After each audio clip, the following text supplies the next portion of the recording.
Yes, Mr. Firth. My ladies, my lord, I appear for the appellant in the case of Mainpay and HMRC.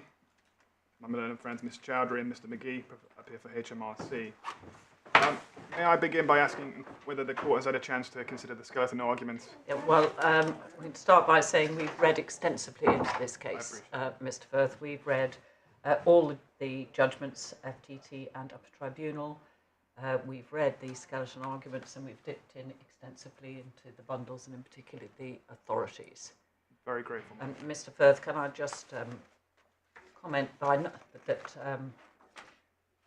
failing to put numbers on your skeleton argument doesn't disguise the fact it's 30 pages instead of 25. I believe we did ask the court when we submitted it for permission, because essentially there's two issues that could justify two different appeals. You've got the employment issues and then you've got the causation issues. And I apologise if the court thought it was overly lengthy, but I did feel the need to address both issues in full. Well, no doubt your oral submissions can be abbreviated accordingly because we've read it in careful detail. I'm grateful for that indication, my lady. Could anyone tell me why it's listed for 2 days? Was this your estimate, ladies and gentlemen? Well, my learned friend didn't make it quite clear that he needed a whole day for his submissions. I think I suggested a day and a half. And a day? A day and a half in total. Sorry, thank you. A day for your submissions, Mr. Firth? My lady, up to. I didn't want to fall short, but I've taken the court's indication as to what they've read, and I'll obviously do my best to move through things as quickly as possible, my lady. Yes, well, it certainly doesn't feel like a 2-day case to us. We accept, of course, the importance of the arguments and that there's the various different components of the employment and the tax. Yes, my lady. But we have read extensively. I understand that, my lady. With that indication, I'm going to go straight, if I may, to ground one, which is the single discontinuous employment issue. Yes, thank you. And the court will have seen from my skeleton argument in paragraph 11 why that's relevant in terms of deduction of expenses in relation to travel and subsistence. I don't think there's any need to go into that in detail unless the court wants me to. Instead, I'll go straight to the issue as to in what circumstances we have a single employment. And our proposition is very simple. It's at paragraph 12, which is that if service is provided under the same contract on 2 or more separate occasions, then we submit that each of those periods of service forms part of the same employment. And the reason why we say that is precisely because they're under the same contract. In terms of the difference between the parties, as I understand HMRC's submissions based on their skeleton argument, HMRC's argument is in relation to this type of question. There are 2 possibilities. Either you can have a separate contract of employment for each engagement, each assignment, or you can have a single overarching contract of employment, but that has to be an overarching contract of employment in the sense that you satisfy the mutuality of obligation condition in the gaps. And accordingly, they say, well, there's no third possibility. You can't have a contract, a single contract, that is at some times satisfying the test for it to be an employment contract, and other times not. And if we just perhaps look at paragraphs 15 and 18 of my learned friend's skeleton argument, just so we can see how the point is put. Sorry, paragraph? 15 and 18 of my learned friend's skeleton argument, please. So HMRC submit, Clark and other leading employment law cases and overarching contracts have considered there are only 2 possibilities. Contract governing each assignment or an overarching contract. Crucial factor for an overarching contract is mutuality of obligation between assignments. And then we see the same point at the end, paragraph 18. This is despite the fact that that is how the employment law cases have approached the question, i.e. there are only 2 possibilities. And so it seems to follow, as I understand it from HMRC's position, that it's a legal impossibility for the parties to agree to a single contract that governs multiple assignments unless that contract satisfies the test to be an overarching contract of employment in the gaps. Because on their case, there's 2 possibilities. And that actually is how the FTT in this case and the FTT in Reed reached the conclusion. They said, well, because it's not an overarching contract of employment, it must follow that therefore there are separate contracts for each engagement. And as you'll know from my skeleton, that's the point I take issue with.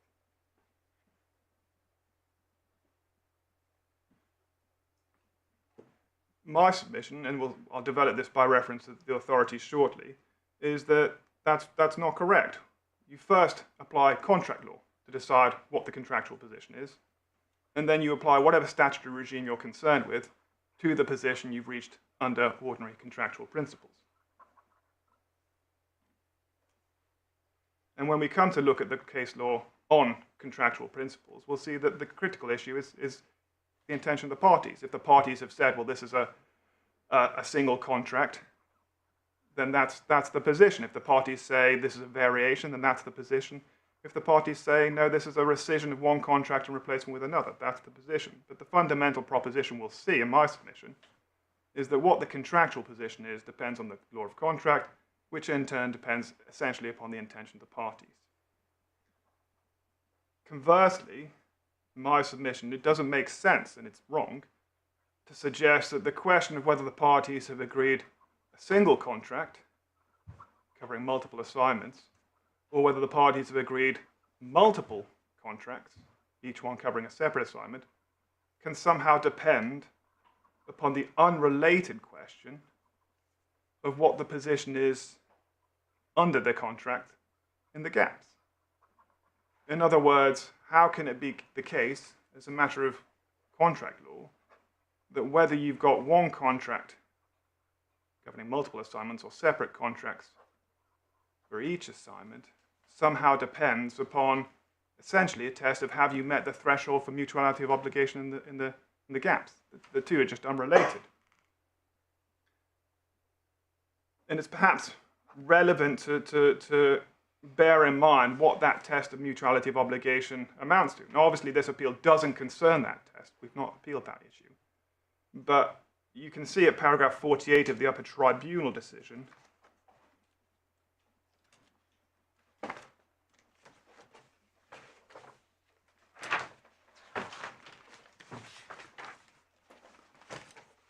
Thank you.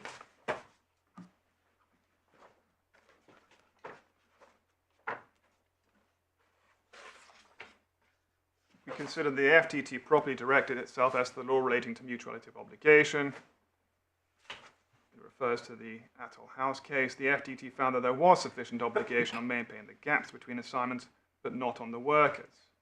And then it goes on to consider my argument about, well, they had an obligation to consider in good faith. But you can see that, well, fine distinctions may apply here. You may have sufficient obligation on one side, but then the court says, well, there's not sufficient obligation on the other side. So overall, your contract doesn't satisfy this employment law test.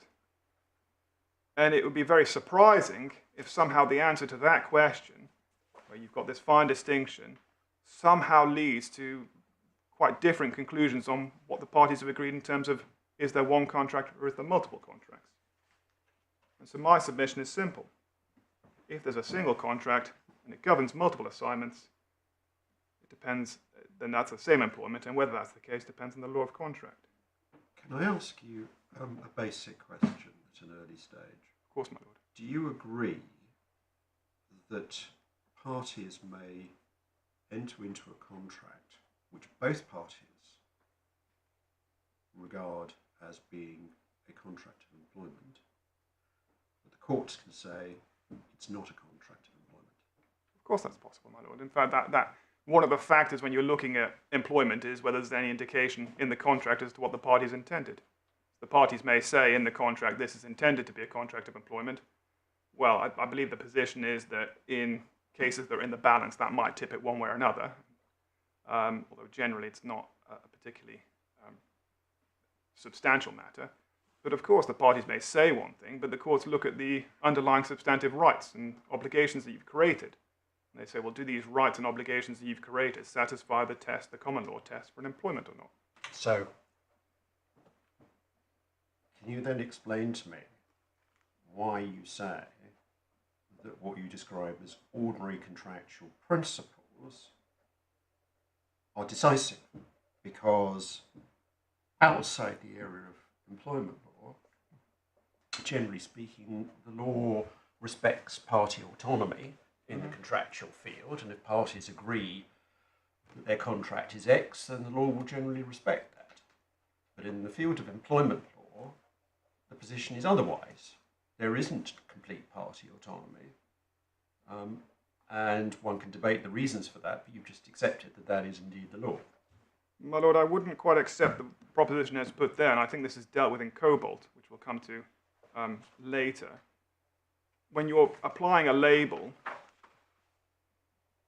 such as employment, the test for employment is concerned, as most tests are, not with the label the parties have attached to it, but with the underlying rights and obligations that they've created. And I think it's Street and Mountford that's referred to in Cobalt for that proposition in relation to lease or license. So the parties can call it a license, but if they created obligations and rights that are in substance those of a lease, they've created a lease. And this is expressly dealt with in Cobalt, and we're going to come to that. I can deal with it now, or I can deal with it later. Well, when convenient. But I think the short point is that there's no, I'm not saying there's any different approach here. I'm saying in every situation where you're classifying something for a purpose, it's not the label the parties have attached, it's the underlying rights and obligations. And if the parties have intended to create rights and obligations that the law says that's an employment, calling it not an employment doesn't mean you haven't created an employment, and vice versa. It's the same with a license and a license. If you create the rights and obligations that amount to a lease or a license, it doesn't matter what you call it, it's what the obligations in substance amount to. And we will come to that because it's expressly dealt with.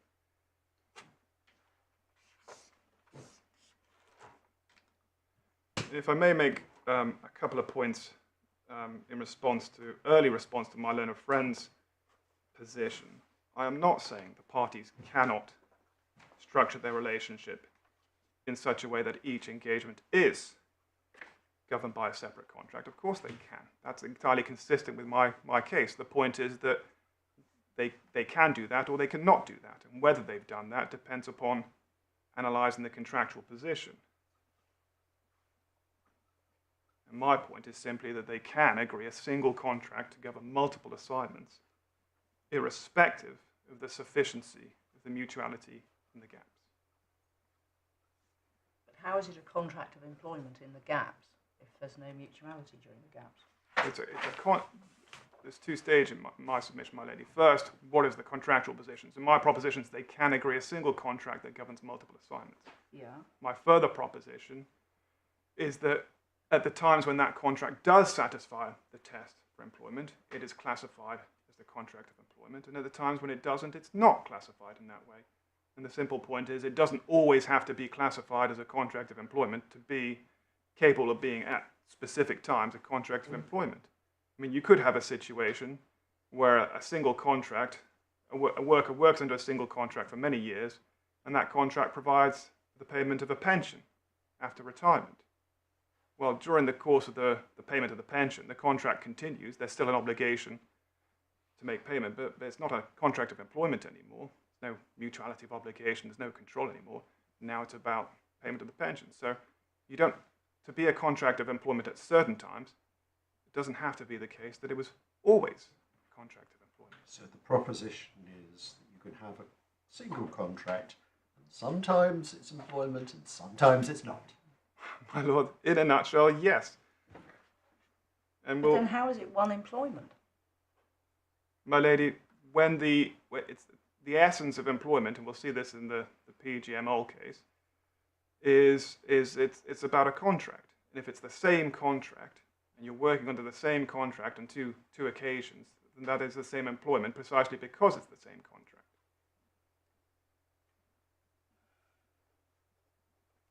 And I don't understand that much to be in dispute. That's not where HMRC take issue. They say, as I've shown you, well, the impossibility is in having a contract that's a single contract governing multiple assignments where there's not mutuality in the gaps. And in fact, the logic Well, are they saying the same thing then? Because they're saying there's no mutuality in the gaps, and therefore it's not a contract of employment. During the gaps? During the gaps. Exactly. Well, you can see, I've shown you the relevant sections. They're saying there's only two possibilities. It can either, if you've got employment, if everyone agrees there's employment here, they're saying, well, there's two possibilities. Either you've got a separate contract for that employment, or you've got a contract that satisfies mutuality in the gaps. My submission, as I've already said, is no.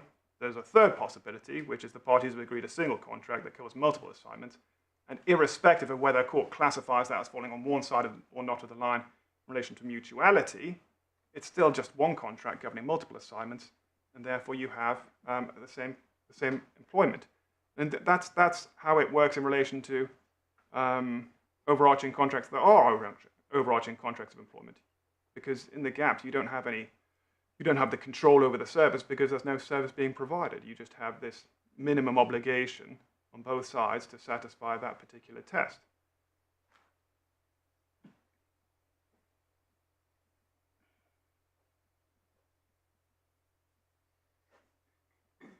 If I may then show you the professional game match official case.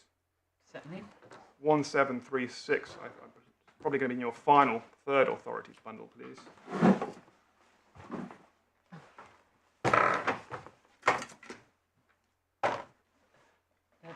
Not tabbed and there's no index. I do apologise, my lady. So, what page? 1736. And my third bundle starts in the middle of an authority. Well, that is particular helpful. I apologise, my lady.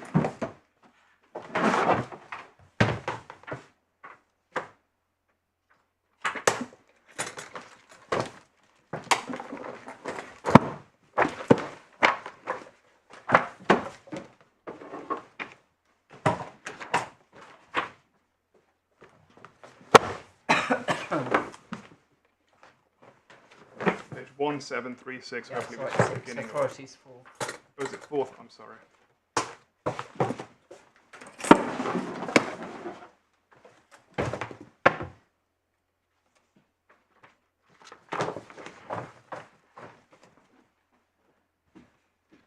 Thank you.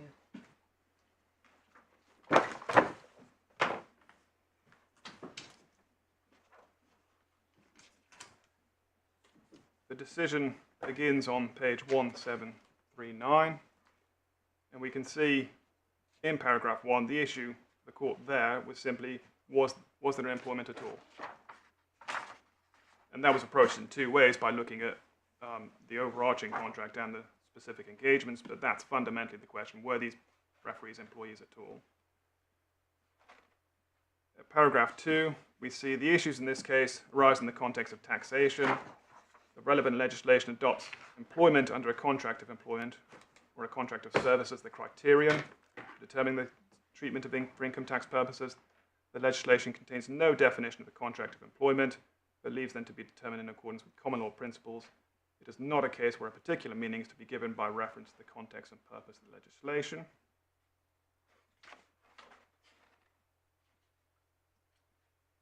Paragraph 6 tells us there's no distinction between a contract of employment and a contract of service, either at common law or for the purpose of the statutory provisions. Paragraph 23, please. Under the heading Contracts of Employment, the general legal approach. Unlike some other relational arrangements, including agency, the basis in law of employment is necessarily contractual. It's rooted in the common law. It depends on the existence of a contract between employer and employee. For many years, some commentators have thought it would be better to base on the relationship itself, but it has obdurately persisted in being based on the individual contract of employment.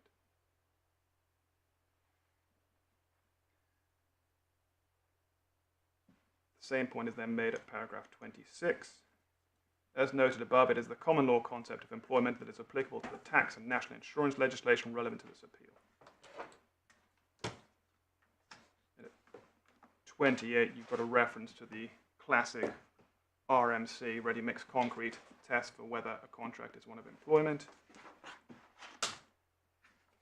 And so what we see from this, and I don't believe it's in dispute, is that when you're considering whether there's an employment, you're assessing you're analysing the contractual position the parties have agreed. So you apply the employment test to the contractual position.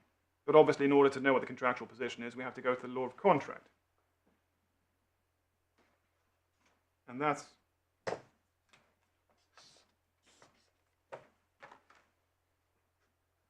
if I may now take you to the Cobalt data case, which hopefully is in the same bundle that begins. So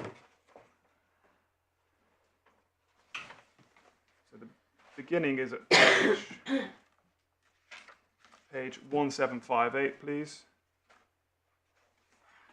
And this related to corporation tax and capital allowances, but one of the issues raised was... Sorry, my page numbering has gone awry. I go from 1743 to 1720.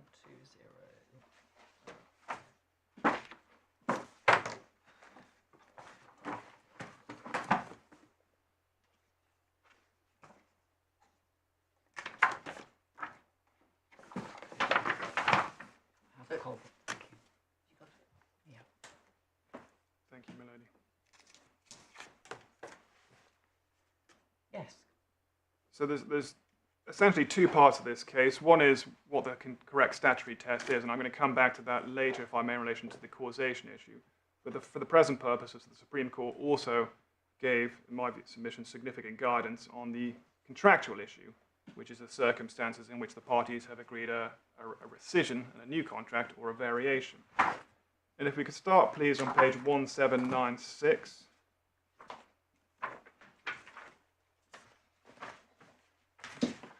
And at paragraph 131, there's a discussion of the case of Morris and Barron. Could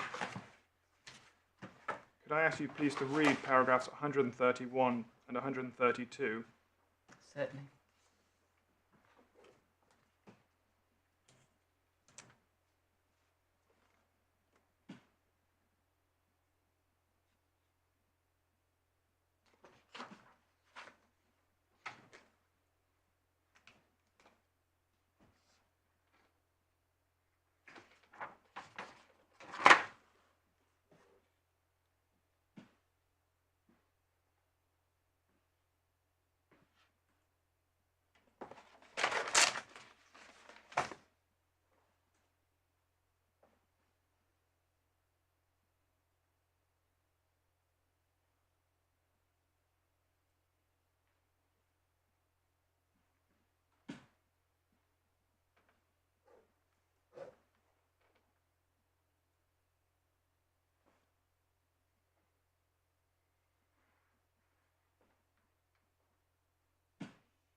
The principle we get from those paragraphs, in which we'll see confirmed and repeated several times in the ensuing paragraphs, is that the contractual position depends upon the intention of the parties. Obviously objectively ascertained, but it's a matter of intention.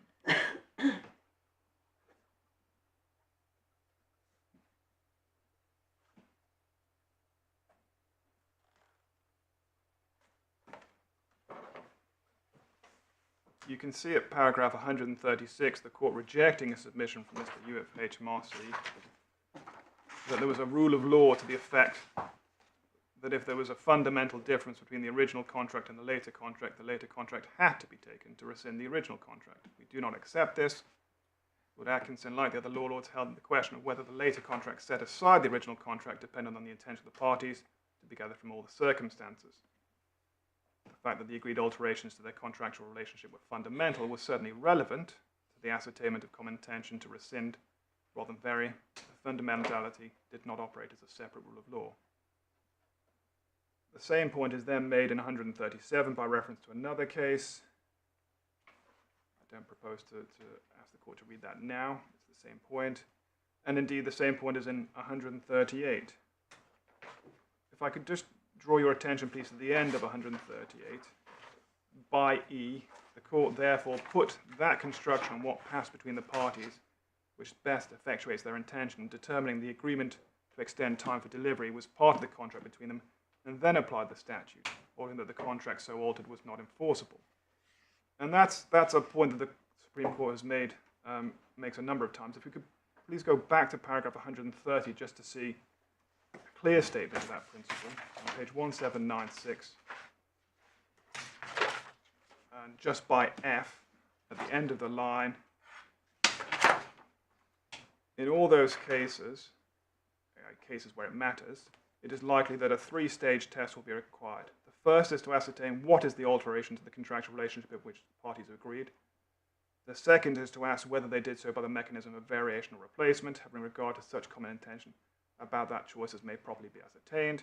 And the third stage is to apply, or not as the case may be, the statutory consequence. And that confirms my proposition that you look at the contractual position as the contractual position, and then you go on to consider the consequences of that contractual position. You don't let the consequences affect how you decide what the contractual position is.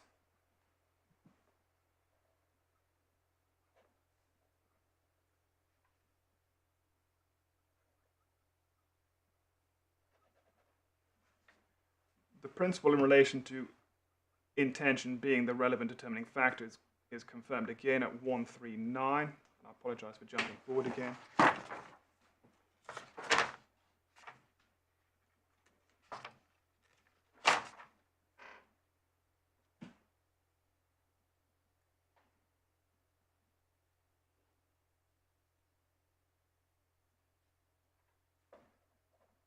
At 140, we then see the point that answers my Lord's question earlier about, well, what about labels? And it's by reference to Street and Mountford in relation to license and leases. Perhaps I can ask the court to read paragraph 140 and 141 to pick up the point I've already made on that.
The point is that the question of what rights and obligations you've created and how you've created it depends upon the intention of the parties, but if there's a relevance to classifying that, then that depends upon the substance of what you've done and not the label. 142 is perhaps of particular relevance because it says, or talks about the same principle applying in relation to employment contracts. And so we see there reference to the Cumbria County Council Dow case. I have actually put that case in front of the court. I don't know if it's available to you in physical form, because when I was reading this, I thought the court may wish to see the case that 142 is based upon. Yes, we have it, thank you. So we have in 142 the Supreme Court noting that the same principles apply in relation to employment contract.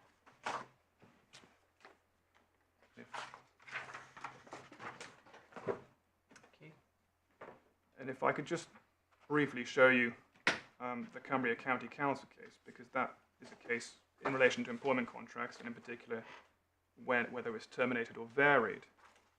You can see in terms of the facts it concerned equal pay claims, and the question was whether some of them had been brought out of time, and that arose because we see in the second paragraph, right-hand column on the first page, that there had been a change of their terms of employment in respect of their status, hours, or duties, which the authority claimed was an event causing time to run for limitation purposes. I'm so sorry, Mr. Firth. Whereabouts in the bundle is the Cumbria County case? I handed it. Oh, I sorry. saw it at 142. I thought it might be better to Sorry, see it's my fault for being several skips behind the beat. As so often. Thank you. We can see in the summary of what the Employment Appeals Tribunal held at the bottom of that page, that where it is clear from the contractual documents that the parties have agreed to effect changes by a fresh contract, that must be decisive. The court must give effect to the party's chosen mechanism. However, the mere fact that an employer issues a document which purports to be a new contract will not suffice. that would allow the employer to unilaterally dictate the mechanism to be adopted, which would be inconsistent with fundamental contractual principles. And then just the next paragraph, an express written agreement on the issue is capable of being determinative. The point is one of intention, which was expressly covered by the terms of the agreement itself. Not legitimate to look at the surrounding circumstances to negate what the parties have plainly agreed. And in terms of the reasoning itself, you can see that the first few paragraphs explain what the statutory test is and how that's arisen in relation to the importance of when the contract terminated. At paragraph 12 on the third page, the key issue, therefore, is to determine the principles for analysing when changes in contract amount merely to a variation of a continuing contract and when they involve a termination of the contract and the creation of a new one. Certain principles are not in dispute. 1 may be terminated expressly or impliedly. 2, implied mutual consent will be the most common form of termination. And 3, the issue is ultimately one of intention. Paragraph 14 on the second column of the page, at the very end, the intention of the parties has to be determined objectively. The subjective perception of the parties is not relevant.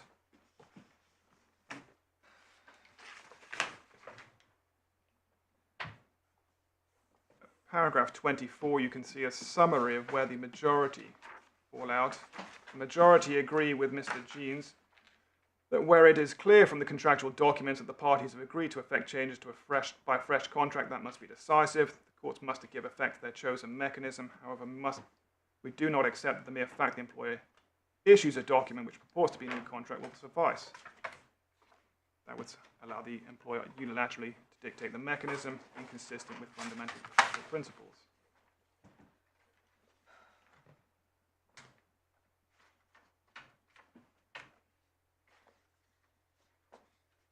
28, you can see the tribunal describes the various changes that were under consideration there in terms of whether they amounted to a variation or a new contract. First, there were those where there was a change in the number of hours worked. Second, those where the job altered. And third, those where the job changed from being a relief post to one that had become permanent. At 36, we see the discussion begin. It's on page 5 of 6. The task in each case is to determine the intention of the parties.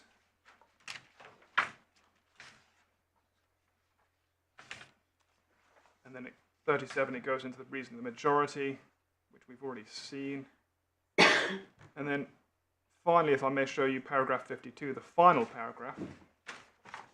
The majority recognise there is a considerable degree of artificiality in distinguishing between these claimants on the grounds that some have signed written contracts and others have not.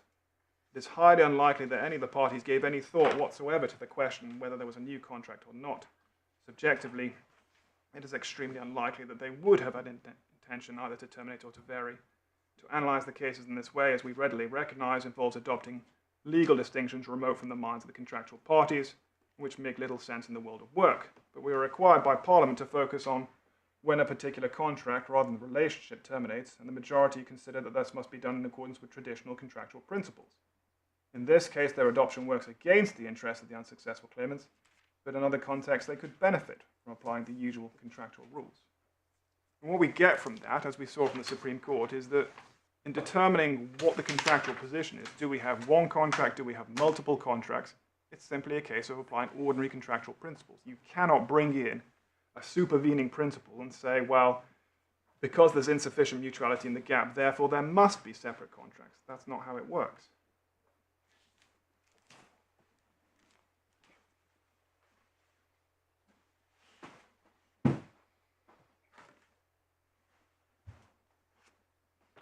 Can you explain to me how this assists you in circumstances where there's no dispute between you and HMRC that there's one contract?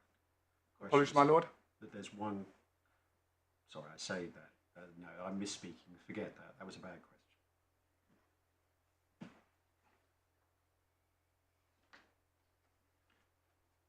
In terms of the existing case law in this area in relation to tax, you'll have seen from my skeleton argument it's very limited. Essentially, it begins with Reed in 2012, and then we've got Exchequer. And in both cases, in my submission, the point was assumed rather than considered.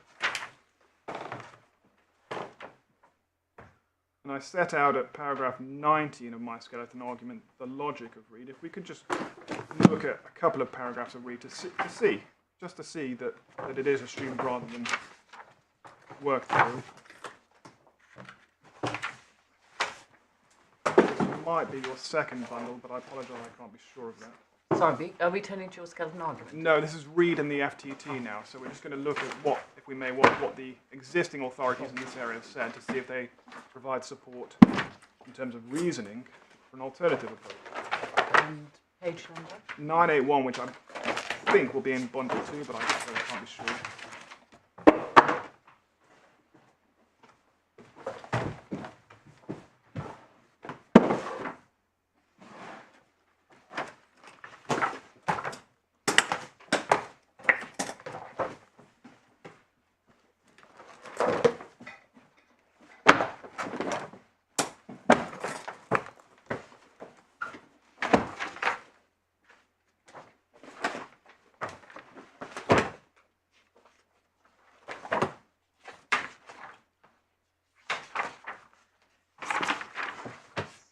Nine 981 is paragraphs 279. Yes, my lady, that's what I wanted to show you.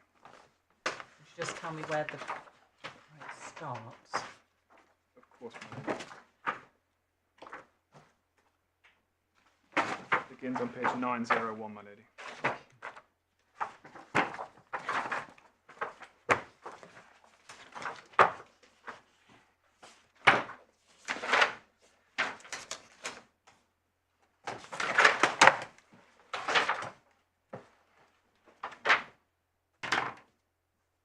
Thank you.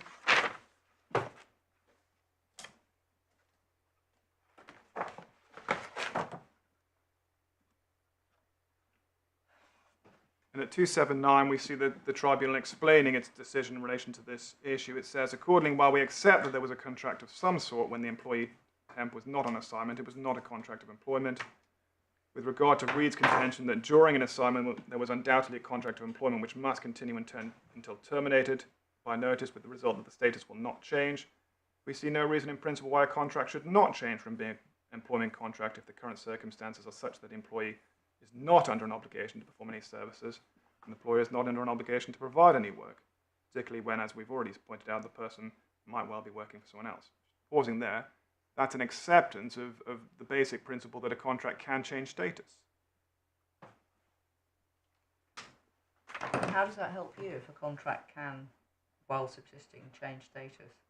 Well, that's my entire case, my lady, is that it can be a contract of employment at certain times, i.e. when on assignment, and then when there's not an assignment, it's not a contract of employment, and then when there's another assignment, it's now a contract of employment again. And this accepts... Sorry, can I just give a note of that, please? So it can be contract of employment when there is an assignment, and not be a contract of employment when there isn't. Is that it? That's exactly it. It's in my skeleton argument, my lady.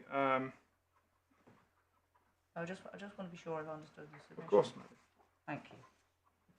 Paragraph 16 of my skeleton argument.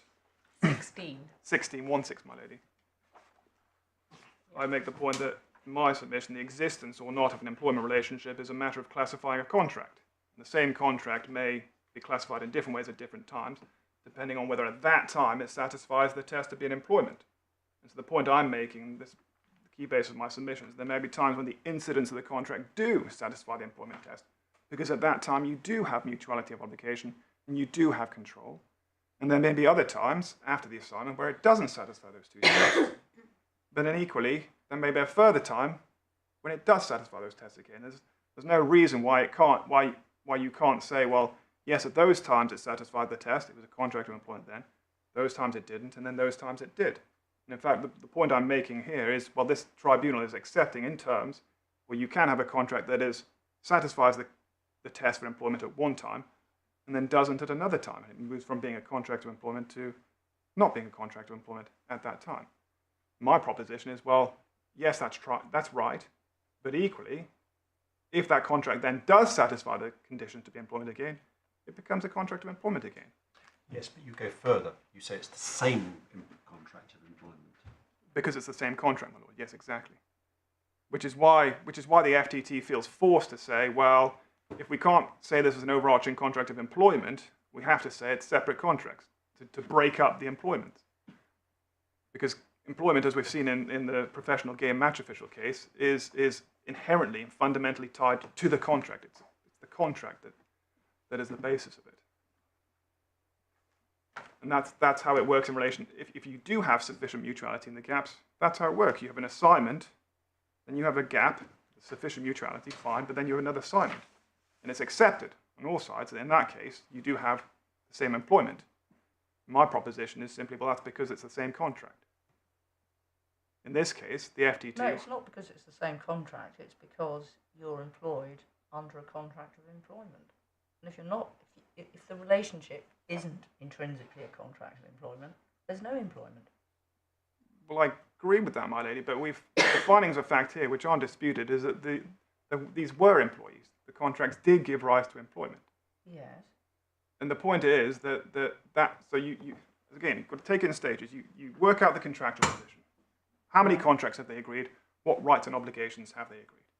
Yeah. Then you apply the employment test to that and say, well, is the test satisfied? And in our case, yes, the test is satisfied when they're on assignment, but the test is not satisfied when they're not on assignment. Right. So it's the same contract across the time period, but it satisfies the test at certain times and doesn't satisfy it at other times. Yeah. So it's not a case where we're arguing about whether there's an employment at all. By this point, it's accepted that there were employments. You were saying there's one overall But contract that's the point. which You fluctuates. said it's accepted that there are employments. Well, we're dealing with multiple individuals here. Yes, my lady. I see. But what you were saying is there's one contract Yes. that is capable, on your submission, of fluctuating as between being a contract of employment and not a contract of employment, depending on whether a person is assigned at any one time. Yes, because, well, essentially, does it satisfy the employment test at that time, which in our case depends on whether there's Yeah, but I'm saying you say it's a fluctuating It is. state of affairs. It is. And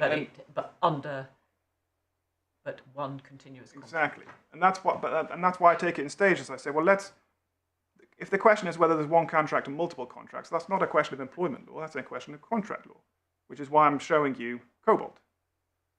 So we work out the answer to that question. We come to the conclusion, well, these parties have manifested an intention to have one contract governing multiple assignments. That's our contractual position. Then you bring in your employment law principles and say, right, do we have employment here? And you say, well, the employment requires mutuality and control and various other factors. And you say, well, in the first week, let's say, it does satisfy those tests. But in the second week, it doesn't. Then in the third week, it does. You can't say, well, there's one contract if there's mutuality in the middle week, but actually there's three separate contracts or two separate contracts if there's not mutuality. That's to revisit the contractual position you've already determined under contractual principles. And so my simple point is I disagree with the revenue and I disagree with the tribunal when they say, well, there's only two possibilities. They say you either have to have separate contracts for each employment or you have to have a contract, overarching contract that does have mutuality in the gaps. And that just gets things the wrong way round. You look at the contractual position first, you work out how many contracts you have, what the parties intended, and then you apply the consequences of that. And that must mean, and does mean, that there may be times when the contract agreed does satisfy the test and times when it doesn't. And the point I was showing you in Reed, was that there the tribunal specifically accepts that a contract may be a contract of employment at some time and then cease to be a contract of employment because it doesn't satisfy the test anymore. Yes, but what they don't say is that at a later stage it can become a contract of employment again, and not only that, it's the same employment. True, my lord, but that's the point I'm making, is they don't consider that point at all. They assume that can't happen. And in my submission, that assumption is wrong. If you can go from being an employment contract to not being, why can't you go the opposite way? As a matter of principle, there's no logical reason why not. So the second question, well, is that the same employment? Well, yes, my submission, because it's the same contract. And employment, as we've seen in PGMOL, is intimately tied, inherently tied to the contract. If it's the same contract, it's the same employment. Thank you.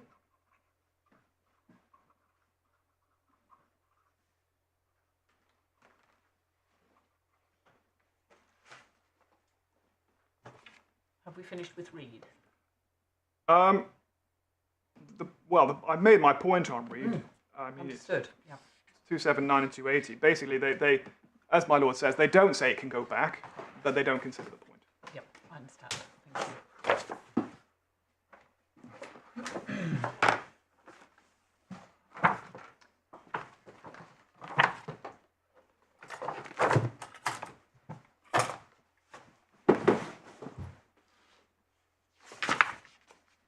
Do we get anything useful out of the Upper Tribunal in that case?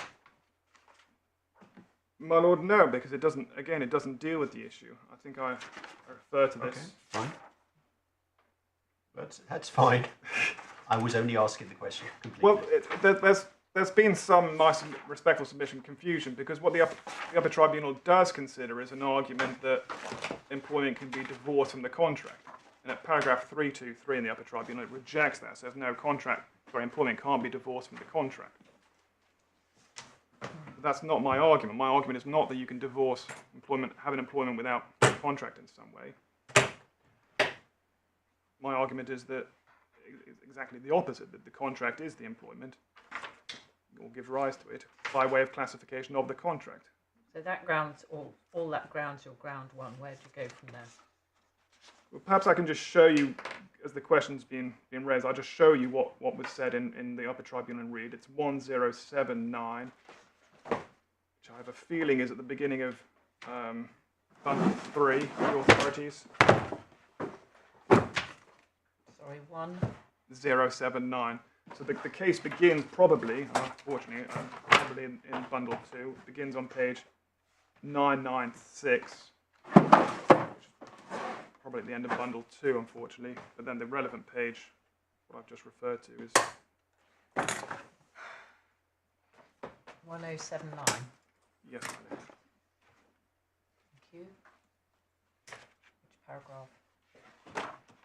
321 Reed's fallback case is that even if there is no continuing contract of employment, there was a continuing employment relationship which covered successive assignments.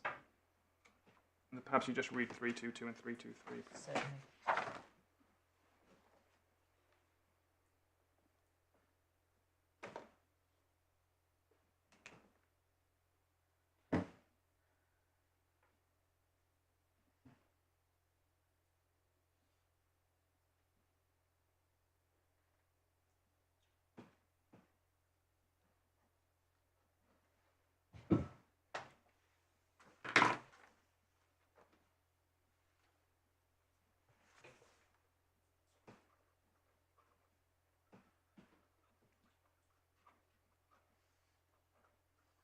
As I've sought to make clear at every stage, that is not my argument. My argument is not that this is an employment divorce from the contract, as I think this court gets. It's entirely the opposite. It's the contract is exactly what gives rise to the employment, but it's a single contract that classified in different ways at different times. So that is not my argument. Therefore, it's not rejecting my argument. It just doesn't deal with the point. Instead, it assumes the point, because the parties must have assumed the point. Thank you. In terms of my points on the Reed decisions, they begin at 24, and I'll just briefly remind you of them because I know you read this. The first is the point I've already emphasised at the tribunal. This is paragraph 24 of my skeleton.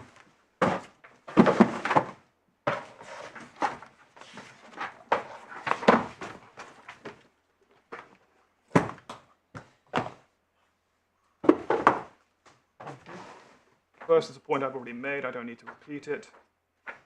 The second is also a point I've made by reference to COBOL, which is that the tribunal hasn't applied or even considered the right test for determining whether there's one contract or multiple contracts. And that takes me right back into COBOL.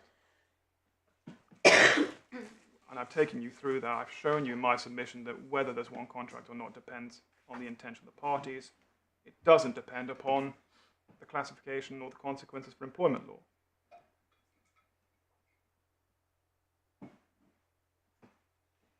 And that builds into paragraph 29, the third point, which is an important point, which is that if you do take the alternative approach, which is to say, well, if you haven't agreed in an overarching contract of employment, i.e. with mutuality in the gaps, but there is employment, that must be because there are separate contracts for each employment. That, as I understand it, is the argument against me.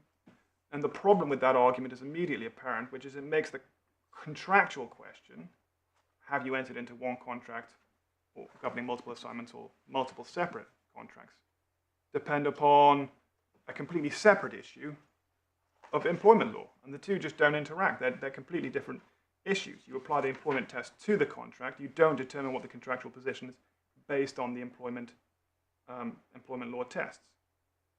And you can see the artificiality that leads to, and I say this at 30, because on that, if that approach is right, if it's right to say that whether you've got separate contracts or a single contract governing multiple assignments depends on whether there's mutuality in the gaps, that would mean that in this case, if the tribunal had accepted that, so the tribunal said, yes, there's sufficient mutuality on the employer side, tick, but there's not sufficient mutuality on the employee side. Therefore, there must be separate contracts. If the reasoning against me is right, if the tribunal had instead said, well, there's mutuality on the employer side, and actually there is sufficient mutuality on the employee side, you would then end up saying, well, and therefore there's one contract. How can the question of whether the contract provides for sufficient mutuality, the extent of the obligation of the employee, sort of retrospectively decide whether you've got one contract or multiple contracts? That gets things the wrong way around. You decide what the contractual position is, and then you apply the test.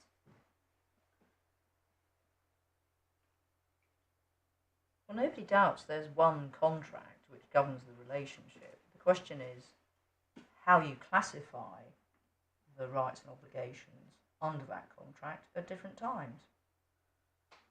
Surely. Well, I would agree with that, my lady, but I don't, with respect, think that is the accepted position. In fact, the position is not that, because at 148, the First Tier Tribunal says, well, because you haven't got sufficient mutuality of obligation in the gaps, it must follow that there are separate contracts. Separate contracts of employment. But that's the classification question.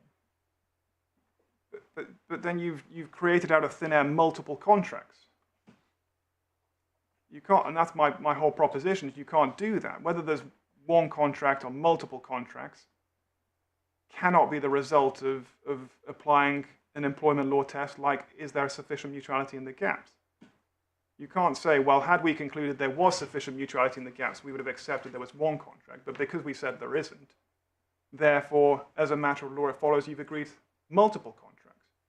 The whole thrust of my submissions is, and this is confirmed by the Supreme Court, is that whether the contractual position depends upon ordinary contractual principles, and then you apply the tests, if you're interested in tests. And so when my lady says, well, if there's not mutuality in the gaps, there are multiple contracts of employment, well, I made my submission, my respectful submission, that's wrong, for the reasons I've given. It might be worth looking at the FTT decision just to see what because I keep referring to it, I haven't shown it to you. But this is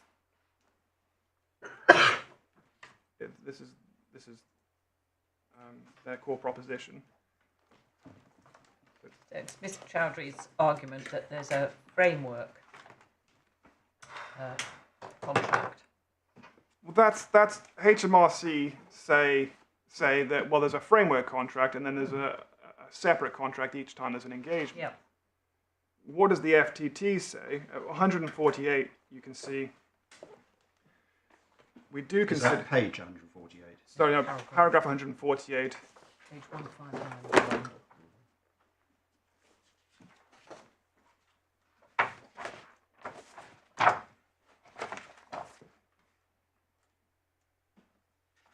It says, for the present purpose, the only relevant type of contract is the contract of services. Given that neither the 2010 nor the 2013 contract is an overarching contract of service, it must, in our view, follow from that there is a separate contract of service for each assignment. And that's the key step. So the tribunal doesn't sit down with the contracts and analyze them and say, well, do we think the parties have agreed an arrangement where you've got a framework and separate contracts for each assignment, or have they agreed a single contract, which is the cobalt approach, which is the correct approach. It says, well, because we've applied an employment law test and we've reached a particular conclusion, it must follow. You see those words there, in our view follow, must in our view follow, there are separate contracts. And that's my whole point, is that's the error of law, because it doesn't follow and cannot follow that there are multiple contracts simply because you've said there's not mutuality or sufficient mutuality in the gaps. That's the key point. But what the FTT is saying is it's a framework agreement which provides the basis on which consecutive contracts of service arise each time an assignment is entered into. There's a separate contract in existence throughout the entire period. This contract is different to and separate from the contracts of employment which come into existence for each individual assignment. At the moment, I don't understand what's wrong with that reasoning. I mean, I'm no doubt it's my fault, but the FTT are recognising that there is one overall contract, but they're saying as a matter of analysis and classification, when you look at the rights and obligations during an assignment, you've got a contract of employment, and when you look at the rights and obligations during the gaps, you haven't. And I'm just not understanding what's wrong with that. My lady, as far as that goes, I agree. It's the further step that the tribunal takes in 148 of saying, well, because there are times when you don't have sufficient mutuality in the gaps, therefore there are separate contracts, extra contracts, additional contracts. But contracts of service. So the FTT is distinguishing between the overall framework agreement, which subsists throughout, and the separate contracts of service to which that framework agreement gives rise during assignments. Yes, and the point is that the reason it's saying, well, it's that classification, it's that rather than this, is not because it's sat down and applied the cobalt approach of saying, well, let's look at this and see what the parties have agreed.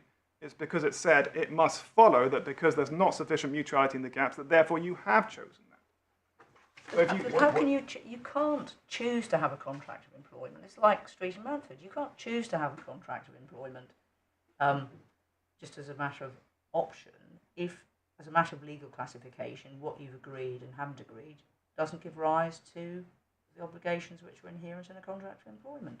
well, I entirely agree with that. The point I'm making, the submission I'm making, applies at an earlier stage. It's entirely concerned with, if we put to one side any question of employment law, put to side any question of classification, Yeah. putting our contract hats on, have these parties agreed one contract to cover multiple assignments, or have they agreed a framework contract and then multiple contracts for each assignment? Those are two possibilities. I accept they're two possibilities. Yeah. But your argument is the first excludes the latter, whereas what my lady is putting Right. to you, apologies to her, I'm my thrilled. lady's putting to you is that it doesn't. There's My, no logical exclusion. my lord, I'm not putting that there's an exclusion. I'm saying both are entirely possible. You could do either. In fact, you could do one of three things. Well, yeah. In terms of contract, no, that's right. There's two possibilities. My point is solely that which of those two possibilities you've chosen depends upon contractual analysis. It does not depend upon the employment consequences of that. And so the parties could have agreed a framework and then multiple contracts, one for each assignment. They could have agreed that. My proposition is simply they could also have agreed a single contract to cover multiple assignments. Both are possible as a matter of contract law. In my respectful submission, I can't see how that can be disputed. Both are possible. The question is then, how do you decide which the parties have chosen? And the error of law in the FTT decision is saying, well, we decide which of those you've chosen based on whether there's sufficient mutuality in the gaps. That's the error of law. Whereas I say, no, with respect, which of those you've chosen depends upon ordinary contractual principles. See Cobalt data, the cases cited therein, including Cumbria. And so that's where the error of law. I'm not saying that's not possible. I'm not saying HMRC's analysis of a framework and multiple assignments couldn't be agreed between the parties. It plainly could. The question is whether these parties have agreed that and how you decide that. And the error of law, as I keep saying, possibly too many times, is to say, well, we're going to decide which one you've agreed based on the employment law consequence, whether there's sufficient mutuality. But the relevant question is whether there's a contract of service. So, of course, they've got to ask, is there a contract of service by reference to the factors that identify a contract of service and distinguish it from a contract for services.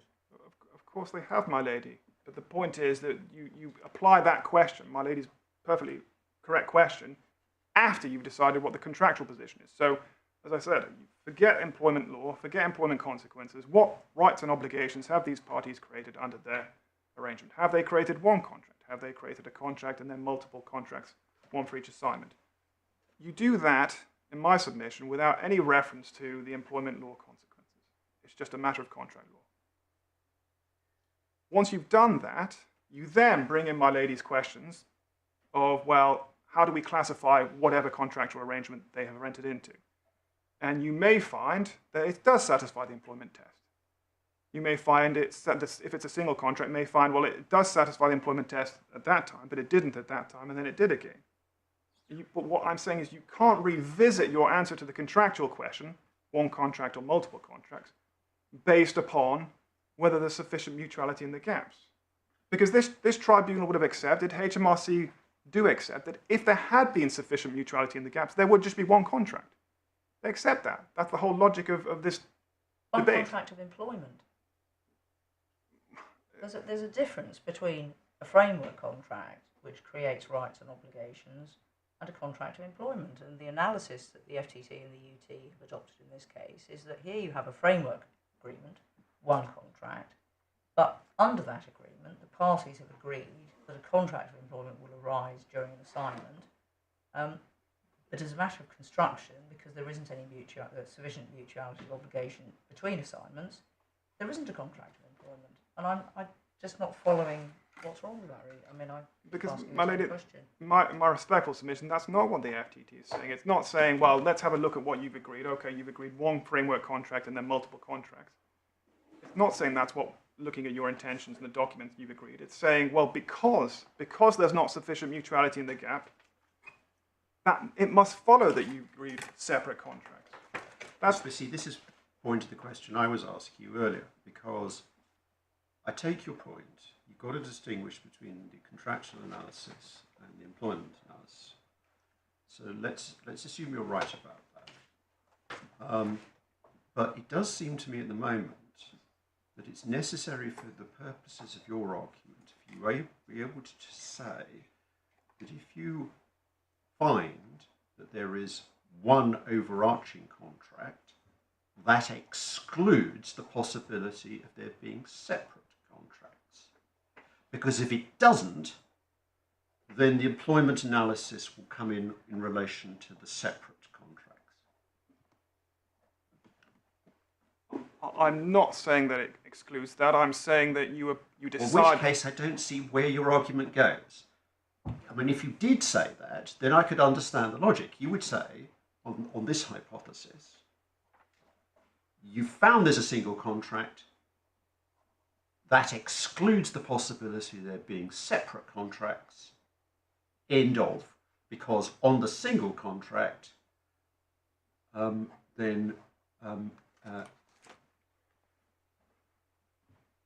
that because there's no separate contracts, you can't have separate contracts of employment. You have a single contract and it goes from being employment at some times to not being employment at others. But why is it not a necessary step in that logic to say that the single contract excludes the separate contract? It depends. I mean, I might agree with that. It depends which stage of the analysis you applied. If it's being put to me that at the contractual stage, to put the employment to one side, you decide whether it's one contract or it's an overarching framework contract with multiple contracts, and if you decide it's one, that excludes the other, then I agree with that at the contractual stage. But that's just to say that once you've decided the parties have agreed one thing, that excludes them having agreed another thing, which is, by definition, always the case. So at the contractual stage, yes, if you decide the parties have agreed one contract to cover multiple assignments, then you have excluded, in that case, in relation to those parties, a framework contract and multiple contracts for each assignment. What I'm saying is that you can't, that point of exclusion arises at the contractual stage of the analysis based on the intention of the parties. It doesn't arise at the employment stage or because of an employment test. I mean, that's the key error in the FTT's reasoning. is it makes that decision as to which of those mutually exclusive possibilities. I accept at the contractual stage they're exclusive. But the error of the FTT is to say, well, which of those two possibilities you've chosen, you parties have chosen, somehow depends upon whether there's sufficient mutuality in the gaps, which is an employment law stage question. That's wrong, and I've shown you Colbert to say that's wrong, and I've shown you the Cumbria case to say that's wrong. Well, No. Mr. Firth, I think we've got your argument on this I very, very clearly. Thank you.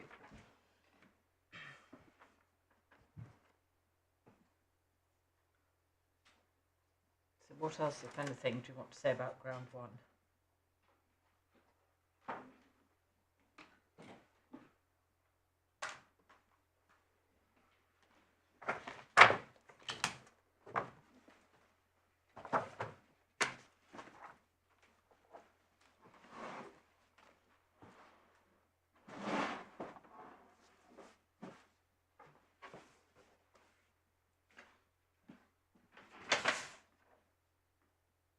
At paragraph 40, I make the point in relation to exchequer that it assumes rather than considers the point, so in my submission of no assistance.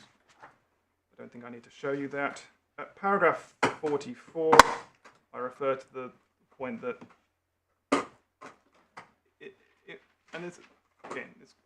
perhaps I'm repeating myself. If there is an overarching contract of employment in the gaps, then everyone will seem to accept that there's just one contract. And everyone seems to accept that when you're on assignment, that's the same employment. But in those circumstances, although you've got mutuality to a sufficient level in the gaps, you haven't got control. And therefore, in my submission, you haven't actually got an employment in the gaps. And so even in that case, you're going from a situation where there isn't actually employment. There's no services being provided in the gaps. There's no control in the gaps. But because you've got sufficient mutuality, well, that satisfies a particular employment law test. And so even in relation to the overarching contract employment, which both parties accept does result in one contract, which is the same employment in each assignment, you have periods where there's not an employment. And so therefore my analysis is how you explain those cases as well. It's not that you've got employment in the gaps because you haven't got service or control. It's that you've got a period of assignment when the test is satisfied, and then you've got the same contract in the gaps, and then the same contract for the next assignment. And the only way you can explain why that's the same employment is because my submission is the same contract. And so that if that analysis holds where there is sufficient mutuality in the gaps, there's no reason why the same analysis doesn't hold where there isn't sufficient mutuality in the gaps. It's just the same point. Well, it's the same contract across time, but varying as to whether you satisfy all the conditions for there to be an employment. Yes, understood.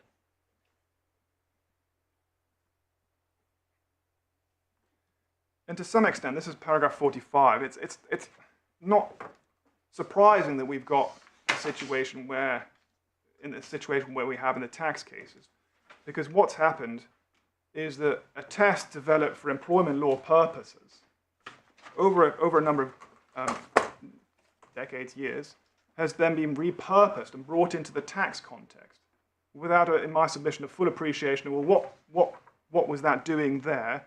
And is that the same question we're looking at in a tax context? So whilst it may be sufficient to have an overarching contract employment for each employment assignment to be the same employment, it doesn't mean that's necessary. It doesn't mean that's what's holding it all together. And so my simple point is that we've got the Reed case, we've got the exchequer case, which was decided around the same time. But those cases don't really engage with the question of, well, are we looking at exactly the same issue as arose in the employment context in relation to the repurposed test? But it's not, I don't understand this point that it's a repurposed test, because if you look at section 4 of the 2003 Act, my bundles falls a bit, in the employment income parts, employment includes, in particular, employment under a contract of service. So No. the test hasn't been repurposed, it's been imported. It's the same thing. My lady, it's not the test for employment that's been repurposed. It's this question of overarching contract of employment that's been lifted from employment law cases and then taken into tax cases. It's that concept that's been taken across without, in my respectful submission, full analysis of what that test is, what question that test is answering there, and whether it's the same question we need to answer in a tax context. So this is the same question, because the underlying issue is, do you have a contract of service? And if you do have a contract of service, what is the duration of that contract of service? Surely the same. I don't understand why. Well, those questions can arise in a tax context, but no, the question here is whether it's the same employment. Yes, and the question whether it's the same employment is answered by asking yourself, is it the same employment under a contract of service? And it isn't, because there are separate contracts of services which arise in respect of each assignment. That's the argument against you. But that assumes what the very point of the issue, my lady. That assumes that I'm wrong and that it must follow that if there isn't sufficient mutuality in the gaps, then it must follow that you've got separate contracts for each assignment. But I mean, I'll be repeating myself if I go through each. Well, I know, but if there's no mutuality, sufficient mutuality in the gaps, what you haven't got during the gaps is a contract of service. I'm not disputing that. The point is that you have the same contract across time. Yes. And at different times it does or does not satisfy the employment test. And when it does satisfy the test, it's the same employment because it's the same contract. Right. Okay. And the point I was just making is that even in an overarching contract of employment situation, you don't actually have employment in the gaps. You don't actually have services being provided or control of the employee in relation to those services. You just simply have sufficient mutuality. Yeah. So your argument is it's the same employment because it's the same contract, and the argument the other way is no, it's not, because it's a different contract of service.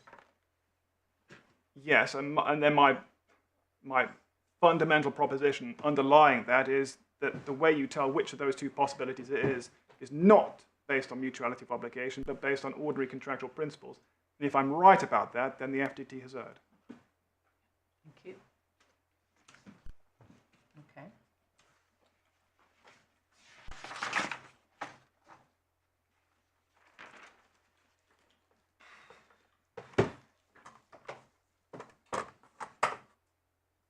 I've already made my submissions on where I say the FTT went wrong in this case. If we could just briefly look at the Upper Tribunal and what I say about that. It's paragraph 50 of my skeleton argument. And across a number of paragraphs, the Upper Tribunal makes a number of points which I've sort of summarised there. I mean, we can go to the Upper Tribunal decision. No, that's fine. You've set it out there. I've set it out there. And in my respectful submission, the Upper Tribunal didn't grasp the essence of what I was submitting in the way I submitted it both to you and to them. So point one, my argument is not concerned with how logical it is to classify a contract as an overarching contract of agent employment or not. It's not to do with the logic of that at all. As I keep saying, it's all about applying basic contractual principles.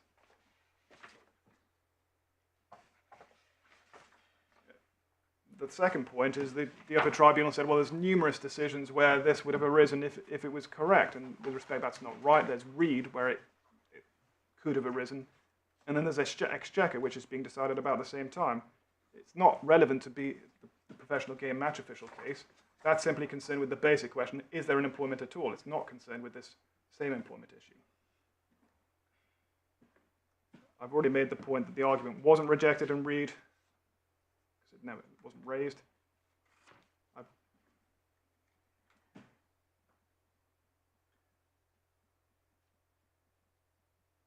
I think, well, I don't think I need to elaborate on 51. I think you've got the answers there. Yes.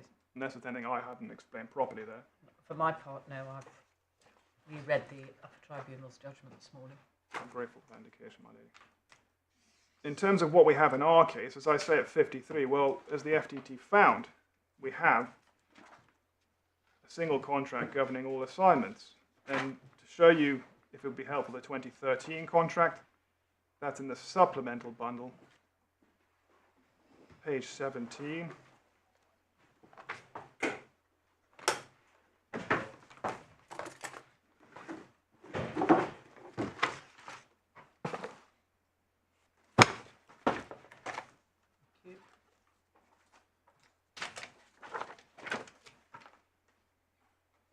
We can see in clause 1 the definitions. We've got a definition of assignment. And then under clause 2, general, this agreement constitutes a contract of service between the consultant and the company. It governs all assignments undertaken by the consultant. This agreement commences and should be deemed to be accepted on the day the consultant commences the first assignment and continues until terminated. 2.2 does give rise to a contract of employment and shall operate and be effective between assignments. 3.1, the company is obligated to obtain suitable assignments for the consultant to work as the consultant obliged to consider. 3.4, the same time as an assignment is offered to the consultant shall be informed of various things. Clause 4 provides for timesheets to be completed, and at 4.2 for payment to be made.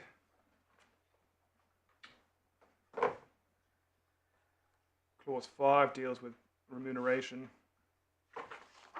Clause 6, leave. Clause 7, sickness, absence. And then Clause 8 is the consultant's obligations. That's perhaps worth just looking at briefly. The consultant agrees as follows: to undertake his or her assignments professionally, promptly, efficiently, with due care and in good faith. 8.1.4 agrees to abide by the reasonable and relevant rules and regulations of the client's establishment. 8.1.5 to cooperate with the client's requests to the extent reasonably required to enable the client to progress the work. Clause 9 deals with termination. And then we can see it's executed at clause 12. And so, the point is, you can see it in clause 2.1, the parties have expressly agreed that they've got this contract that governs all assignments, and that contract then governs obligations, timesheets, payment. Thank you.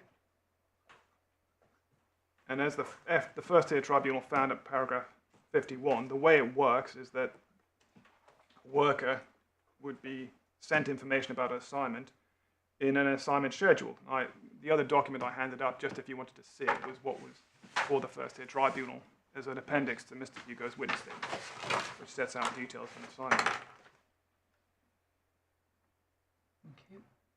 And so the point is that these parties have agreed a single contract to cover all assignments. The assignment plugs into the existing contract. It doesn't result in a separate and different contract each time an assignment's agreed. And it's odd, as I said, that the tribunal would have accepted that if there was sufficient mutuality in the gaps. But said, well, we can't follow that particular route because there's not sufficient mutuality in the gaps. So the court is with me on the proposition so far in terms of, well, that's not how you answer that question. Then we do end up in a situation where we've got a single contract governing each assignment.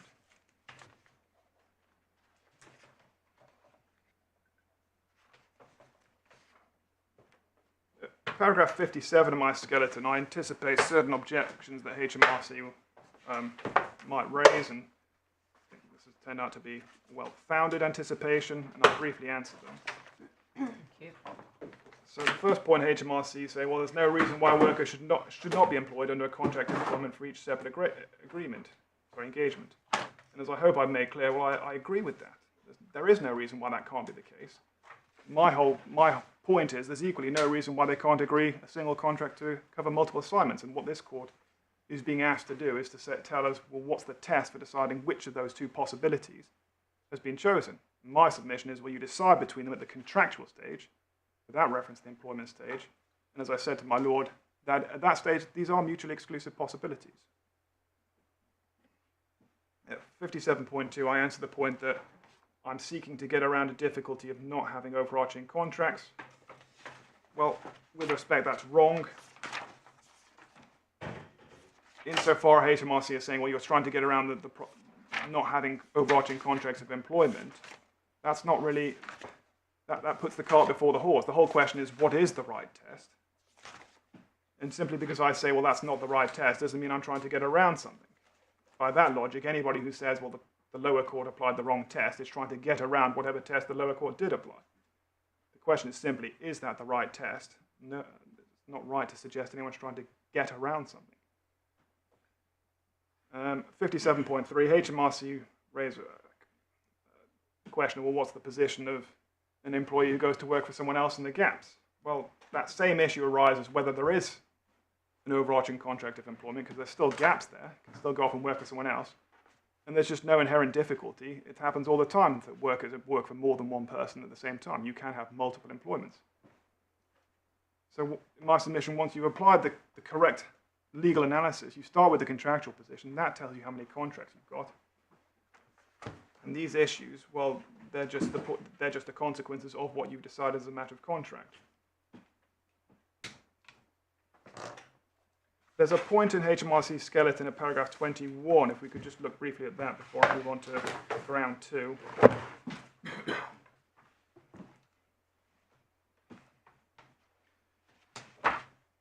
So, begins by saying nobody's been understood me to be putting forward the same argument as in Reed. Well, you've read the Upper Tribunal decision, you can form your own view on that.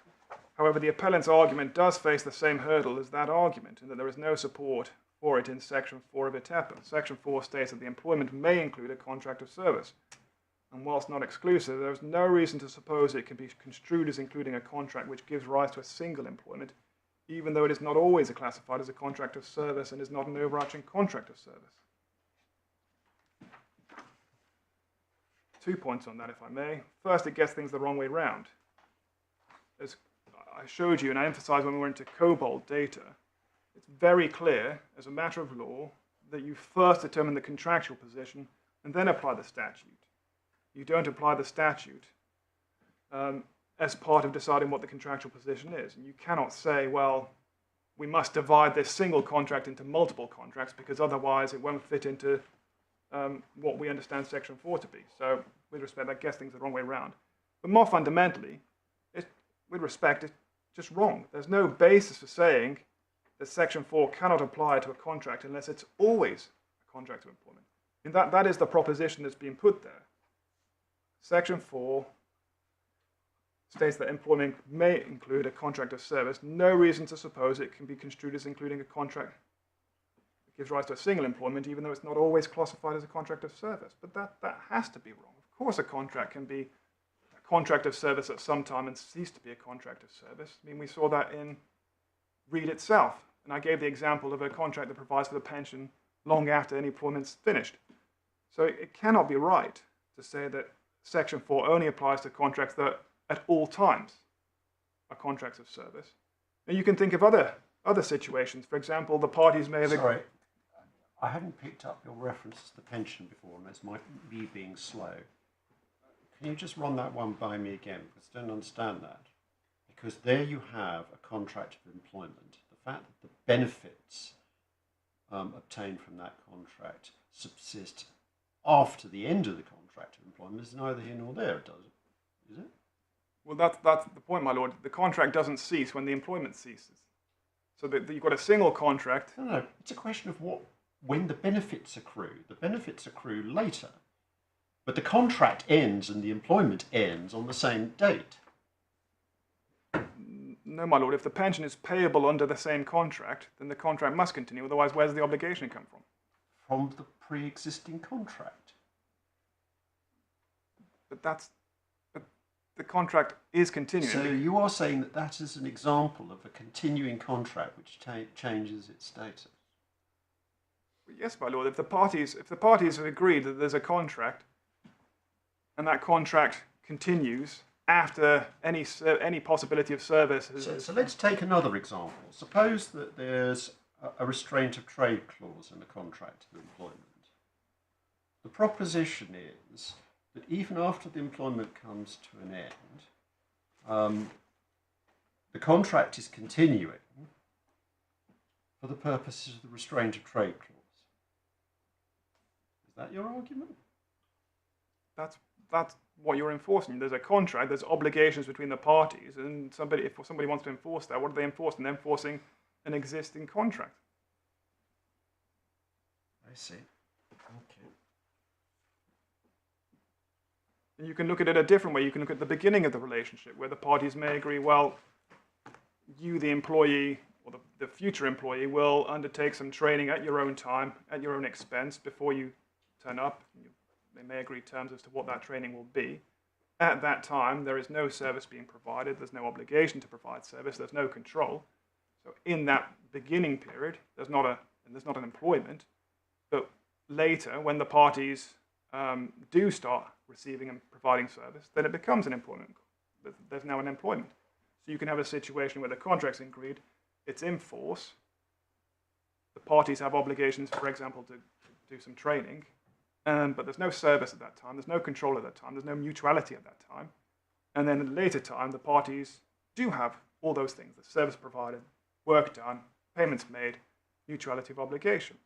So you absolutely can have these situations where a contract exists, but the conditions for employment aren't satisfied at that time, but then become satisfied later. And the point is that Section 4 doesn't require, in no way does it require, the contract to always, at all times, be classified as an employment contract. And if that's right, then it seems to open up a simple way to avoid Section 4, which is to have a contract that doesn't at all times satisfy the test for employment, which can't be right. Well, then you might have successive employments. Sorry, my lady? Well, then you'd have successive employments and successive under successive contracts of service. What's the problem? No, my lady, the point being made is, well, in order to fall within Section 4, the contract must have all times been classified as a contract of service. You can imagine, well, there's only going to be a single assignment, Yeah. but if there's a time when that contract subsists that isn't at that time classified as an employment contract, Yeah. then it can't fall within Section 4 because it has to all times be satisfied. Yes. Yes, that is the consequence. Well, that would be very surprising given that Section 4 is the fundamental gateway to the whole of the ETEPA employment legislation. If that is right, then, well, I'm fairly sure HMRC wouldn't like the consequences, because it would mean that any situation where you can say, well, yes, there was a contract that did satisfy the employment test at a certain time when they were on assignment, but, well, before that, the contract was there and it didn't satisfy the test, so we're not within Section 4, and therefore we don't have an employment. I mean, that Well, was... this is your point about the P45s, but I mean, if the logic's right, the logic's right. My lady, I would urge careful consideration of the consequence of that particular point, because, as I said, this is the gateway to the application of the entire employment taxation rules. You have an employment, and as you saw in Reed, that they said it can't be disconnected from the contract. So if it's right that a contract that's not always a contract of service doesn't fall within Section 4, then you're not within ETEPA at all, which... Well, you are within Section 4 at the point when it's a contract of service, when the mutual rights and obligations are such that as a matter of law, it is a contract of service. And you're outside Section 4, when as a matter of classification, it isn't a contract of service. I just... But that's my submission, my lady. That's my submission, and my submission is that that's perfectly correct, and it doesn't require you to slice it up and say, well, there's two different contracts here, one in the training period, another one when you're actually providing services, and we're going to just look at the second one for Section 4. There's no reason to slice up a contract. You look at the contractual position, you look at the intention of the parties. There's one contract. Is it a contract of? Is there employment on day one when you're off to go and study somewhere? No, because you don't satisfy the various tests. And on day 52, now you do satisfy the test. Now it's a contract of employment, and it does fall within Section 4. Proposition being put here in 21 seems to be that, well, if a contract isn't at all times a contract of service, it doesn't fall within Section 4. I think even my lady, if I've understood it correctly in what was just said, would say, well, that's not right. It doesn't always have to be a contract of service. The key point is just that Section 4 only applies when it is a contract of service, which is actually my whole case.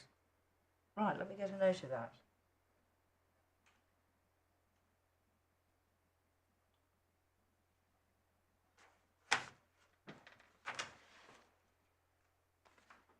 So what I've written down is my whole case is that Section 4 only applies when it is a contract of service.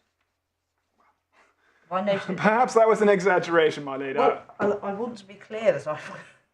My whole case is that a single contract can vary in terms of whether it satisfies the test in Section 4. That is, in a nutshell, what I've been saying for the last... Vary, yeah. And HMRC's case, as I understand it, is that's not right. A single contract can't vary in terms of whether it satisfies the employment test. If you would otherwise reach that conclusion, you must instead divide it up into multiple contracts and say the parties have agreed separate contracts. That's, as I understand it, the difference between us. Obviously, my learned friend will explain to you exactly what her position is. But the next question is the consequences. If you accept that a single contract can vary as to whether or not it's a contract of service, then it is on that question of classification which the application of Section 4 depends. Agreed. That's what I'm saying. There are times when it does satisfy the test to be a contract of service, and times when it doesn't. Right. So you agree that Section 4 applies when it does satisfy the test for a contract of service, but not otherwise? Yes. Right. Let me get that down. The point is that but with the rider that you say, when it becomes a contract of service again, it's the same contract. Yes. Yes. And that's the whole Not point. not a different one. Yes, and that's as I understand it, that's not where HMRC take issue. They take issue, and the First Tier Tribunal take issue with. They say, well, you can't end up in that situation. No. They say there's one overarching framework agreement, but then distinct contracts of service. Yes, my lord, but why? And you say that's wrong, because you say there's one agreement, and on the contractual level that excludes separate contracts, and then there's a question of employment analysis, and it turns on and it turns off, but it's always the same contract. Same contract? Yes, that's exactly right, my lord.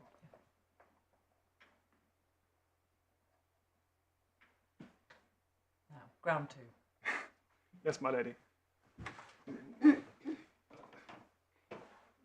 My fear is this has become overly complicated compared to what it ought to be. Yes, well, Maybe that's my certainly fault. for my part, I would agree. Which is why I've just been. We're very clear about what your argument is, which you've just stripped it down now in 2 sentences. We're very clear what the difference between you are, and that doesn't make it any easier, perhaps, for us.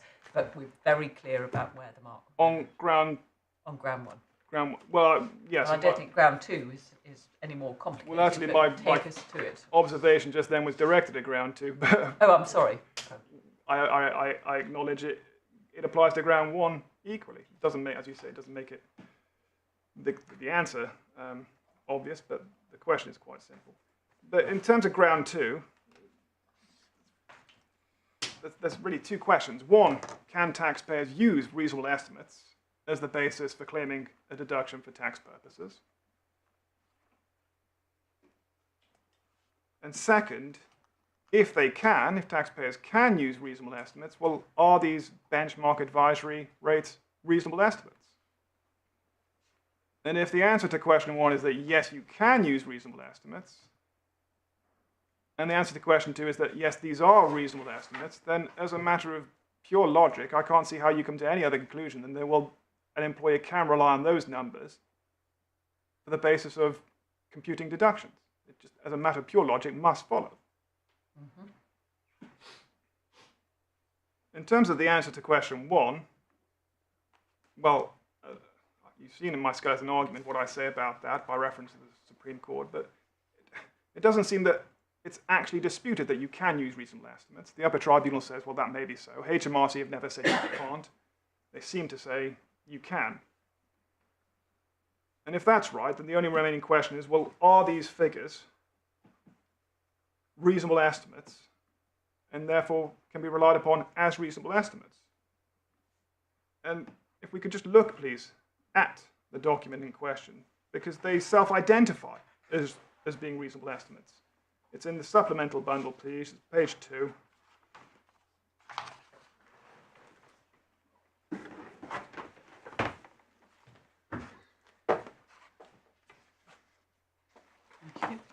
Could I just ask you to please read the overview section, just to understand what's...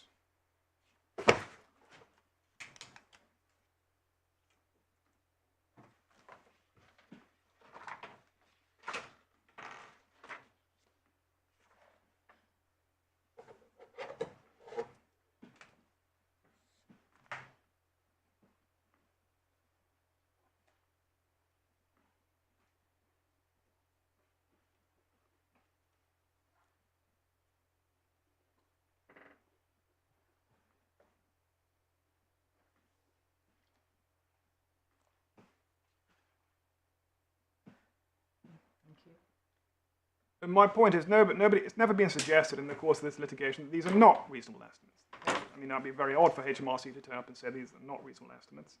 And you can see in the middle of that overview section, halfway along the line, the aim of the exercise is to identify a reasonable level of allowable expenditure that reflects the most common level of spending. So Nobody's argued they're not reasonable estimates. They self-identify as being reasonable estimates. In my submission, they are and can be treated as No, such. I don't think that's saying the same thing at all, is it? No. There's a difference, is there not, between saying what is a reasonable estimate of what has actually been spent in the past and providing, by way of future provision, for what is a reasonable level of expenditure that can be incurred. Those are conceptually different, aren't they? This is not purporting to limit in any way the level of expenditure that can be incurred. This is purporting to estimate the expenditure that has been incurred. No, this is forward-looking. This is saying we on a forward-looking basis, we agree that it's reasonable to allow this level of expenditure. Yeah. Whereas, when you're talking about reasonable estimates, what you're talking about is that when you're looking at a past event for which there is insufficient evidence, you can fill the gap by a process of reasonable estimation. Now, what I'm putting to you is that those are logically distinct, are they not? My lord, the point in time at which a taxpayer would rely upon these numbers is with respect to historic events. The point in time at which they rely upon them is after the event in relation to deduction in relation to that employee. So the event's But already... that's because it's been set out in advance as a reasonable level of expenditure. In my submission, it doesn't alter how reasonable it is as an estimate of the expenditure actually incurred, whether it's set out in advance or at the time or later. If what it is a reasonable estimate of the expenditure that would be incurred on that particular type of expense in those circumstances, that remains true irrespective of whether you're looking at it on the basis, I'm going to apply this for the next year or I'm going to apply this for the previous year. It's the same issue. And so if it's a reasonable estimate of the level of expenditure an employee has or will incur in relation to travel and subsistence, that remains true, irrespective of whether you're looking at it on a prospective or a retrospective basis. In terms of my Lord's point about, well, insufficient information, there is no requirement that it doesn't have to be impossible in order to rely on reasonable estimates. And this is not saying that it needs to be impossible. There are many reasons and many situations in which you potentially could get better. Well, we may need to explore that question, because at the moment, my understanding of the law, and this is a general proposition, it's not confined to this particular circumstance, is that if there is evidence available of the actual expenditure, then that is what must be produced. The process of reasonable estimation is a way of filling an evidential gap which exists through no fault of the party affected. Well, my Lord, that proposition hasn't been advanced as in this litigation. The idea that you can only use a reasonable estimate where the gap in the reasoning or the gap in the evidence is not due to the fault of either party. In my respectful submission, I wouldn't say that's correct as a matter of law. Yes, adverse inferences can potentially be drawn if you get to a trial and somebody... So your argument is that if I'm claiming expenditure for my petrol and I have a receipt from the garage, I don't have to produce that receipt. I can simply say, oh, I'm just going to make a reasonable estimate. And the court is bound to accept that. Is that seriously your argument? No, my Lord, because in that situation, if you've got in front of you the receipt, then it's not reasonable to use another number, is it? No, exactly. So hence, what I'm putting to you is reasonable estimation is something that you can rely upon when you don't have the evidence. Well, my Lord, that may be what this court says in answer to this question then, because this goes to the numbers. And their numbers have to be remitted to the FTT if it arises, see ground 1. And if it does, the parties will then try and agree it, and if the parties can't agree it, back to the FTT. So if the answer to the question is, well, parties or taxpayers can rely on reasonable estimates, but only in circumstances along those lines described by my lord, well, then that's the answer this court will give.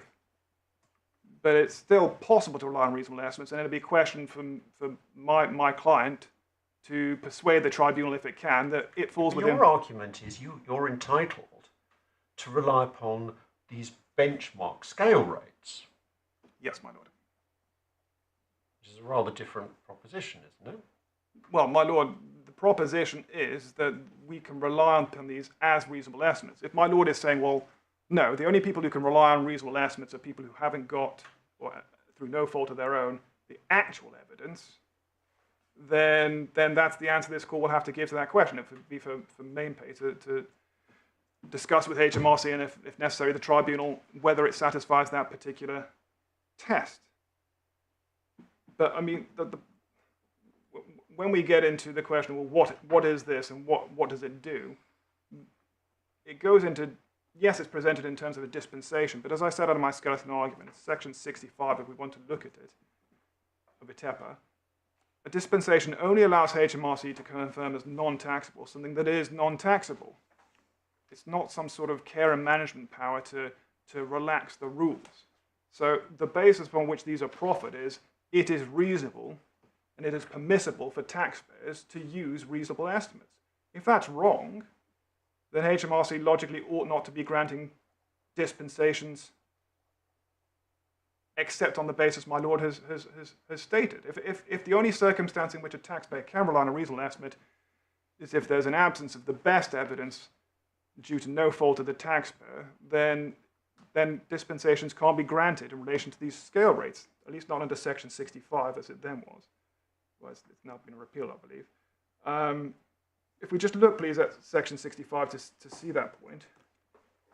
It's in the authorities bundle. It's page 395, which probably means it's your first authorities bundle.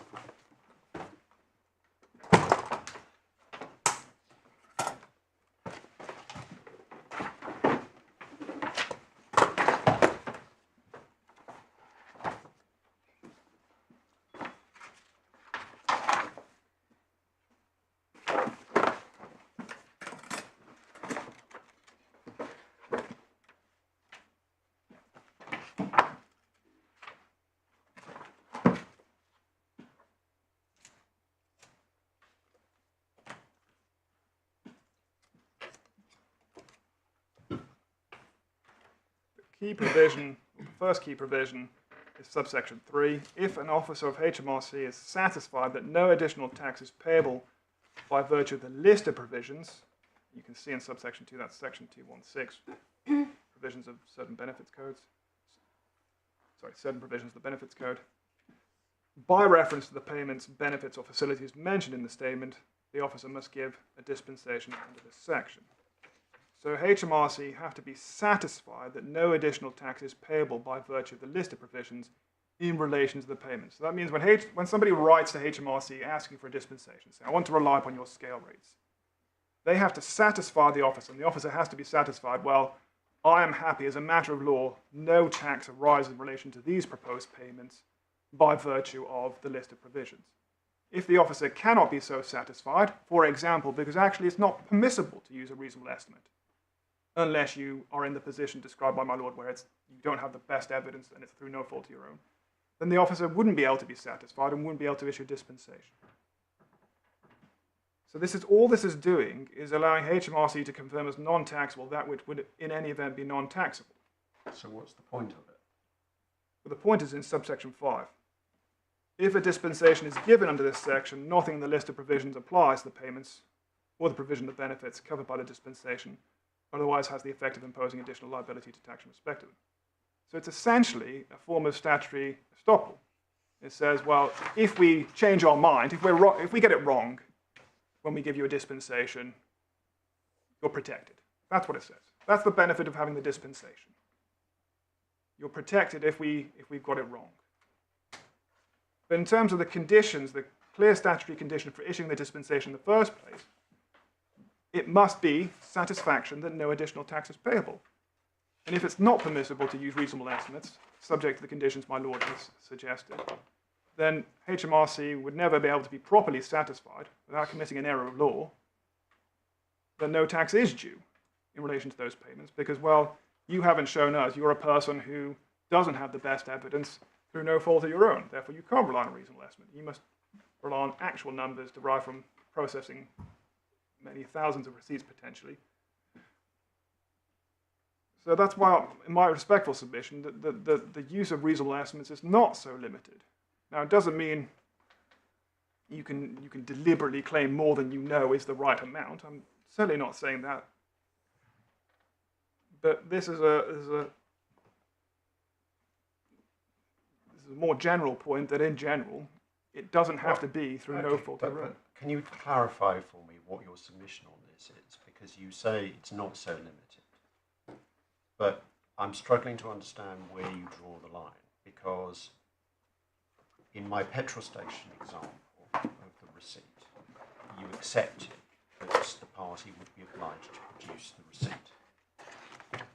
So where do you draw the line? My lord, the key question is what is reasonable or not.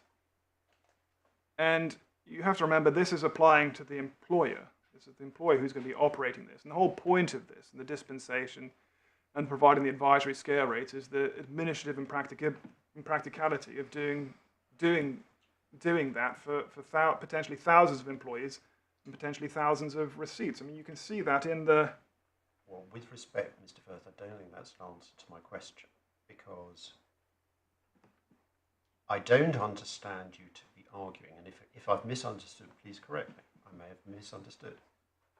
I didn't understand you to be arguing that you can use reasonable estimates whenever you like, even if you've actually got a receipt in your hand. That you don't go that far. No, I don't go. Right. So, but equally you say that it's not limited to the situation of filling gaps where, through no fault of the party making the claim is concerned, they don't have proper evidence. So my question remains, well, where do you draw the line? Well, I think that these sorts of cases illustrate the point that the employer, having decided it's going to use reasonable estimates, doesn't necessarily gather up the specific receipts from each of the hundreds or thousands of employees and process them, each one for the particular amount. And that's exactly what the scale rates that are intended to do. If you read... Can I just rewind, because Of course, my lady. this obviously isn't my normal area. I'm looking at the very helpful Revenue and Customs brief. Yes, ma'am. Okay. My fresh eyes reading of this, what it seems to be saying to me is, under the current rules, you have to declare all your expenses. So, as you rightly say, goodness knows how many petrol receipts, Pret sandwiches, there Yes. are other sandwiches Exactly. available,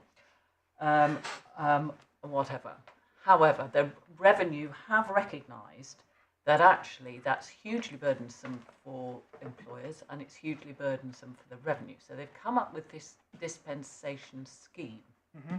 And my reading of this is that the way that scheme works is that the revenue, they have scale rates on the revenues part.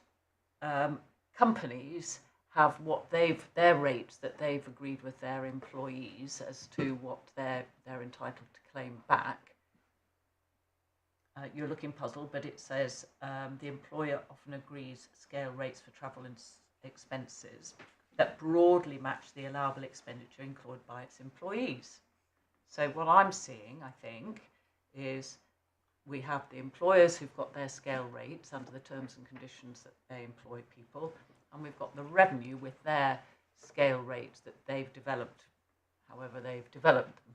Mm-hmm. And what happens is then some sort of negotiation, and when they broadly match, that's when you can have the dispensation, and then you just work on an agreed rate instead of having to submit your invoices. Now, if I'm wrong about that, if I'm misreading that, then please correct me. My lady, I would cautiously offer few points. First of all, this is concerned with deduction. So there's Well, I understand that. whether the employer reimburses the employee for the expenses or not is irrelevant to whether you can. I understand that. All I'm trying to understand Yep. is your point about where, out with either submitting the invoices Yep. or a scheme that's resulted in dispensation where the revenue have looked at their scale rates and It's not that HMRC look at their scale rates and look at your scale rates and compare them. First, the employer scale rates, if they even have any, in terms of what they reimburse, are irrelevant. This is what you can deduct, and the numbers are in the third section, benchmark system rules. It's not that it says here, the employer often agrees scale rates, which would be agreeing scale rates with the revenue, and subsistence expenses with the revenue that broadly match the expenditure incurred by the employees. that was the previous system, my lady. And then this is saying, if you read under the overview, I'm reading from the overview. yes, my lady, and then towards the bottom, HMRC recognise the sampling exercise can be burdensome and expensive. Yes. Therefore, introduce an advisory system Yes. with benchmark scale rates for day subsistence that an employer can use without having to carry out any sampling exercise. Yes. The whole point is we're not going to look at what actually is spent. We're not going to look at that anymore. That's how we used to do it. We're not going to look at that anymore. Here are our advisory rates that you can just use without that sampling exercise. That's what's Which being. leads to your dispensation. But my lady, the point. Doesn't mean that out with dispensation you can choose your own rates, does it? My lady, the point of the dispensation, as I just showed you, is it only allows HMRC to confirm as non-taxable that which would otherwise be non-taxable. So, in granting the obviously misunderstood, but perhaps But Ms. let's Chowdhury will be able to put me assume right. you're right about that. Where does that get you? Because you're not relying upon a dispensation. Your argument is not about dispensation. Your argument is about reasonable estimate. yes. And hence I come back to my question, still hoping for an answer. Where do you draw the line on when you can use a reasonable estimate? Because you accept that if I'm holding, as employer, the receipt for the petrol in my hand, then I can't use a reasonable estimate. So I'm still struggling to understand when you say use of a reasonable estimate is permissible. Well, in relation to our case, we say that a reasonable estimate is permissible in our circumstances where we haven't gathered up all the receipts. So we don't have sitting in front of us, even if we wanted to process them, all the numbers that would add up to whatever the actual expenditure figure is. But we've not done that because we're going to use reasonable estimates, which is exactly how it operates in relation to people who do have a dispensation. And given the dispensation's only... Then they go on the standard date now in the new system. They go on the standardised different scale rates that they agree with employers. It's not an individual agreement with the employer. It's these are the numbers in that section, benchmark system rules. Though they don't vary from employer to employer. Fine. You either file your invoices or you have your dispensation. But your case is, even if you haven't applied for dispensation, and even if you haven't filed your invoices, you can just choose a figure, and providing it's reasonable, whatever that means, then they're okay. They can set it off against tax. Well, my proposition is you can use a reasonable estimate of the expenditure, yes. And then my second proposition is this is a reasonable estimate. If I'm wrong about the first proposition, if it's, well, no, you can't use a reasonable estimate where you could, but did not gather up the relevant evidence, then, well, that argument fails because you're not allowed to use a reasonable estimate in those circumstances. But that's not the point that's being put against me in those terms so far as I've understood it. So to come back to my question, as I understand it, your submission is this. Go back to my example of the claim for petrol. Yeah. So, if I'm the employer deducting that expense, Yes. you say, if I actually have the receipt, I can't rely on a reasonable estimate. But if the only reason why I don't have the receipt is because I haven't asked the employee for it and the employee has it, I can.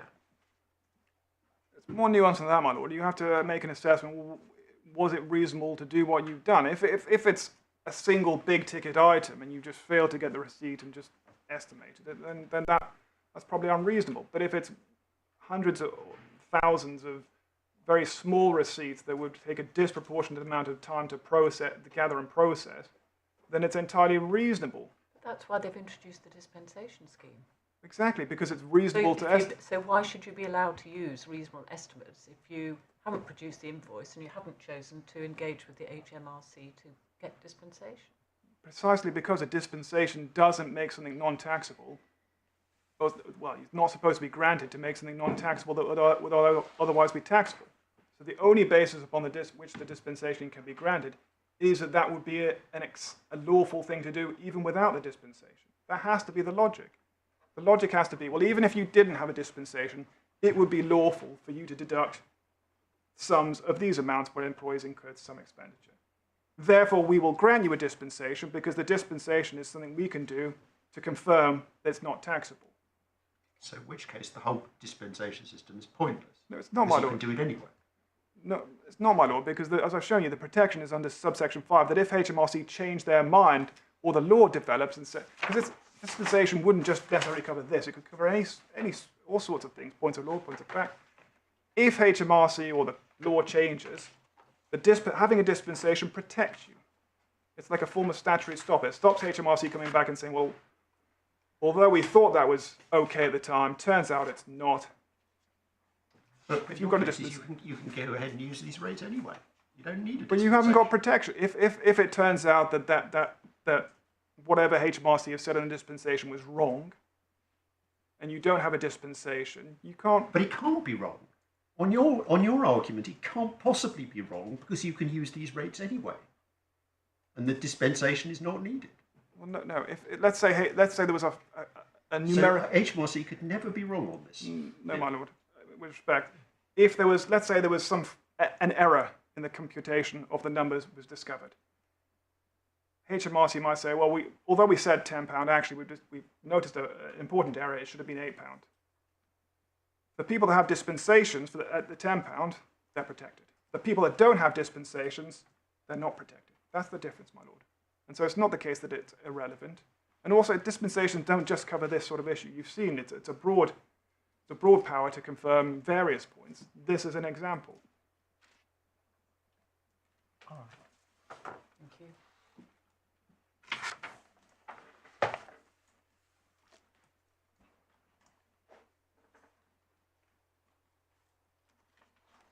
I think I've made all the points on the judgments below I want to make in my skeleton, so unless there's any questions. No, thank you. Causation. And this is an issue of wide importance. I'm sure the court's already recognized that. It's generated a number of decisions at lower levels. There are many cases, I understand it, stayed behind this, waiting to know what the test of causation is. In fact, there's one case in the tribunal, I think, Delphi derivatives, where I think it's been heard by the Upper Tribunal, and they're waiting for... Sorry, I should explain. I am HMRC's counsel in that case as well. The case was heard in March, and the Upper Tribunal are aware of this case and are waiting for the decision in this. Thank you. In short, people want to know what the test is, and completely divorced from the employment, all those sorts of issues, this has its own obvious importance. The mechanism by which the issue arises, it's set out at paragraph 76, it's not in dispute. We end up with section 36 of the Taxes Management Act 1970. That is the key provision for HMRC to make out-of-time assessments essentially in relation to direct tax. You can find that in your authorities bundle at page 24. Thank you.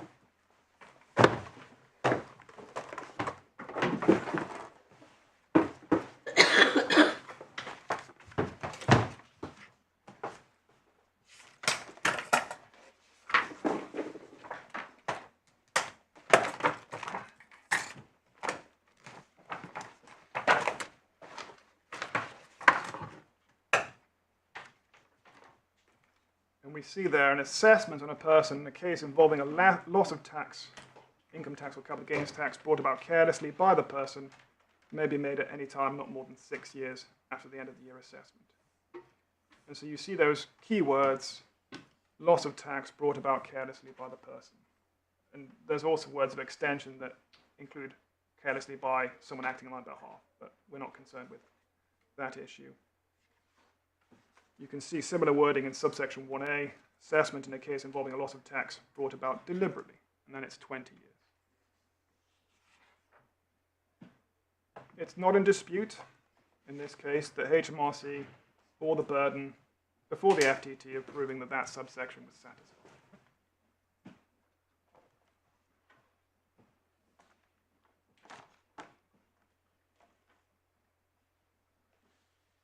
And in their skeleton argument for this court, HMRC accepts that that involves proving causation, but there's a dispute as to what proving causation involves.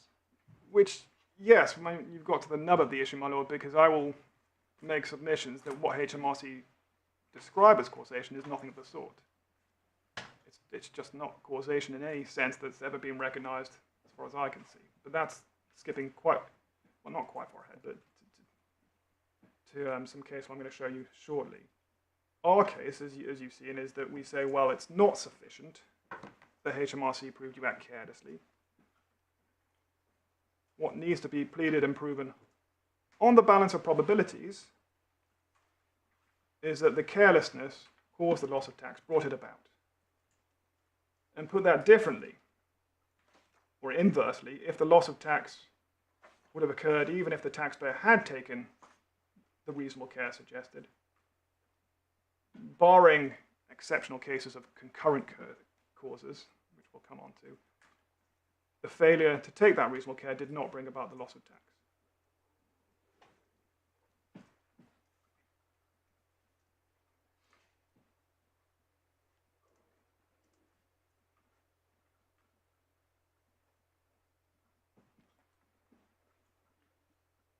I take my submissions, if I may, in a number of stages, and I'll be as brief as I can, bearing in mind what the court's indicated about its pre-reading, but there's some important points to bring out at each stage.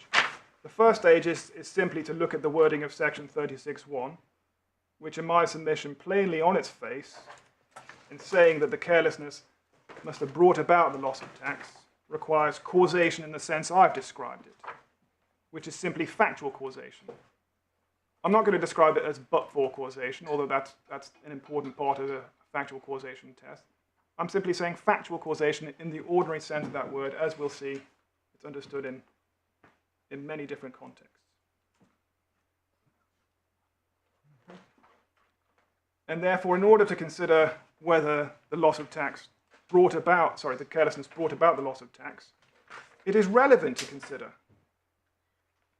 indeed highly relevant, potentially decisive, what would have happened if the taxpayer hadn't been careless, if they had taken the suggested reasonable care.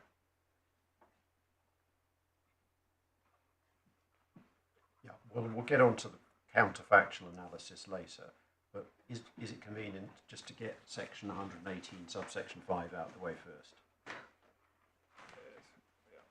I'm not going to get it out of the way, but we can certainly look at it now, but I've got a section on that, and I've got some important materials to show you on that. Just in terms of looking at the statute, yes, before we go any further. Of course, my lord.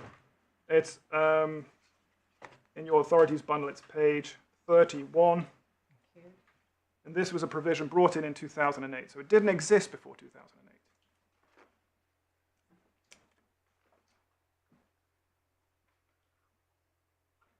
It simply says, for the purpose of this act, a loss of tax or situation is brought about carelessly by a person if the person fails to take reasonable care to avoid bringing about the loss or situation. And my submission, which I'll develop and support by reference to various materials, is that this is a definition of careless. So you could even read it with the inverted commas around carelessly. For the purpose of this act, a loss of tax or situation is brought about carelessly by a person if the person fails to take reasonable care. When we go through the materials, we'll see that's exactly what was intended. This was intended as a definition of careless. It's not intended to remove through some sort of device the basic requirement for factual causation. It's not argued that it was intended to do that. Sorry, my lord? It's not argued that it was intended to do that. Well, as I said, HMRC say, yes, we must prove causation, but then what they describe as causation is, in my respectful That's a submission, different point. nothing of the sort. So if it's accepted this doesn't remove the need for causation, then we're just asking, well, what is causation? And well, I'm going to make my submissions on that. And to illustrate, and I think this does illustrate a difference between the parties and a potentially important one. At paragraph 84, I give an example. This is my skeleton argument, please. Paragraph 84.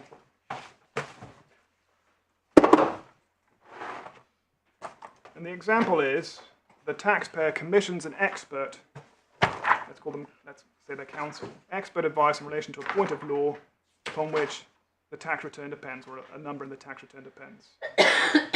But they don't read the advice before submitting the return, despite receiving it. Instead, it just goes in the drawer.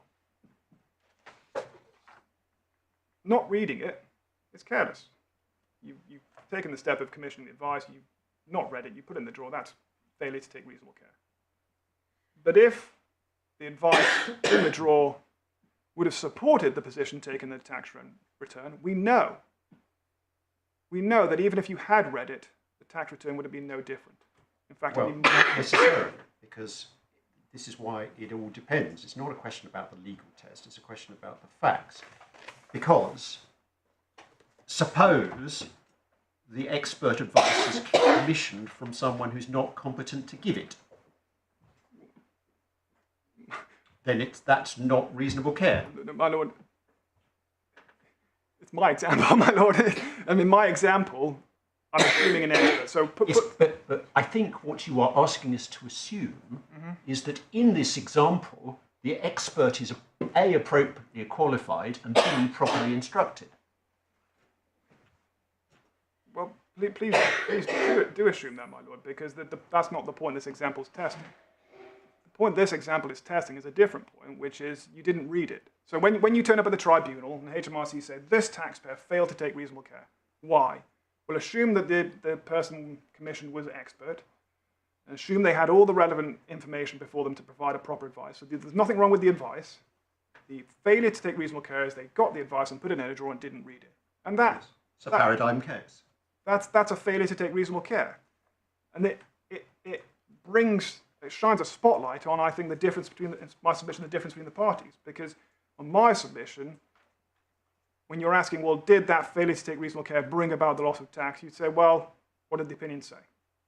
If the opinion said, or agreed with what's in the tax return, you cannot say, through no use of language, can you say that failing to read that opinion brought about the loss of tax. You cannot say that. Whereas on HMRC's case, which doesn't require any consideration of counterfactuals, doesn't even require you to consider, I think, what's in the opinion, I think they would say, well, the opinion was on something to do with the tax return and you didn't read it, so there's sufficient commonality of issue that we have, the failure to read it brought about the loss of tax. I don't know exactly how HMRC put it, no doubt my learned friend will put it far better than I have just then, but I do struggle to understand what it said in relation to that. But my understanding is that HMRC would say, well, that is sufficiently connected in some way with the loss of tax that failing to read that opinion brought about that loss of tax. And that illustrates the difference between us. HMRC would say, yes, failing to read the opinion did bring about the loss of tax, even though it would support the position of the tax return, and in fact make it more likely. And that, in my submission, can't be right.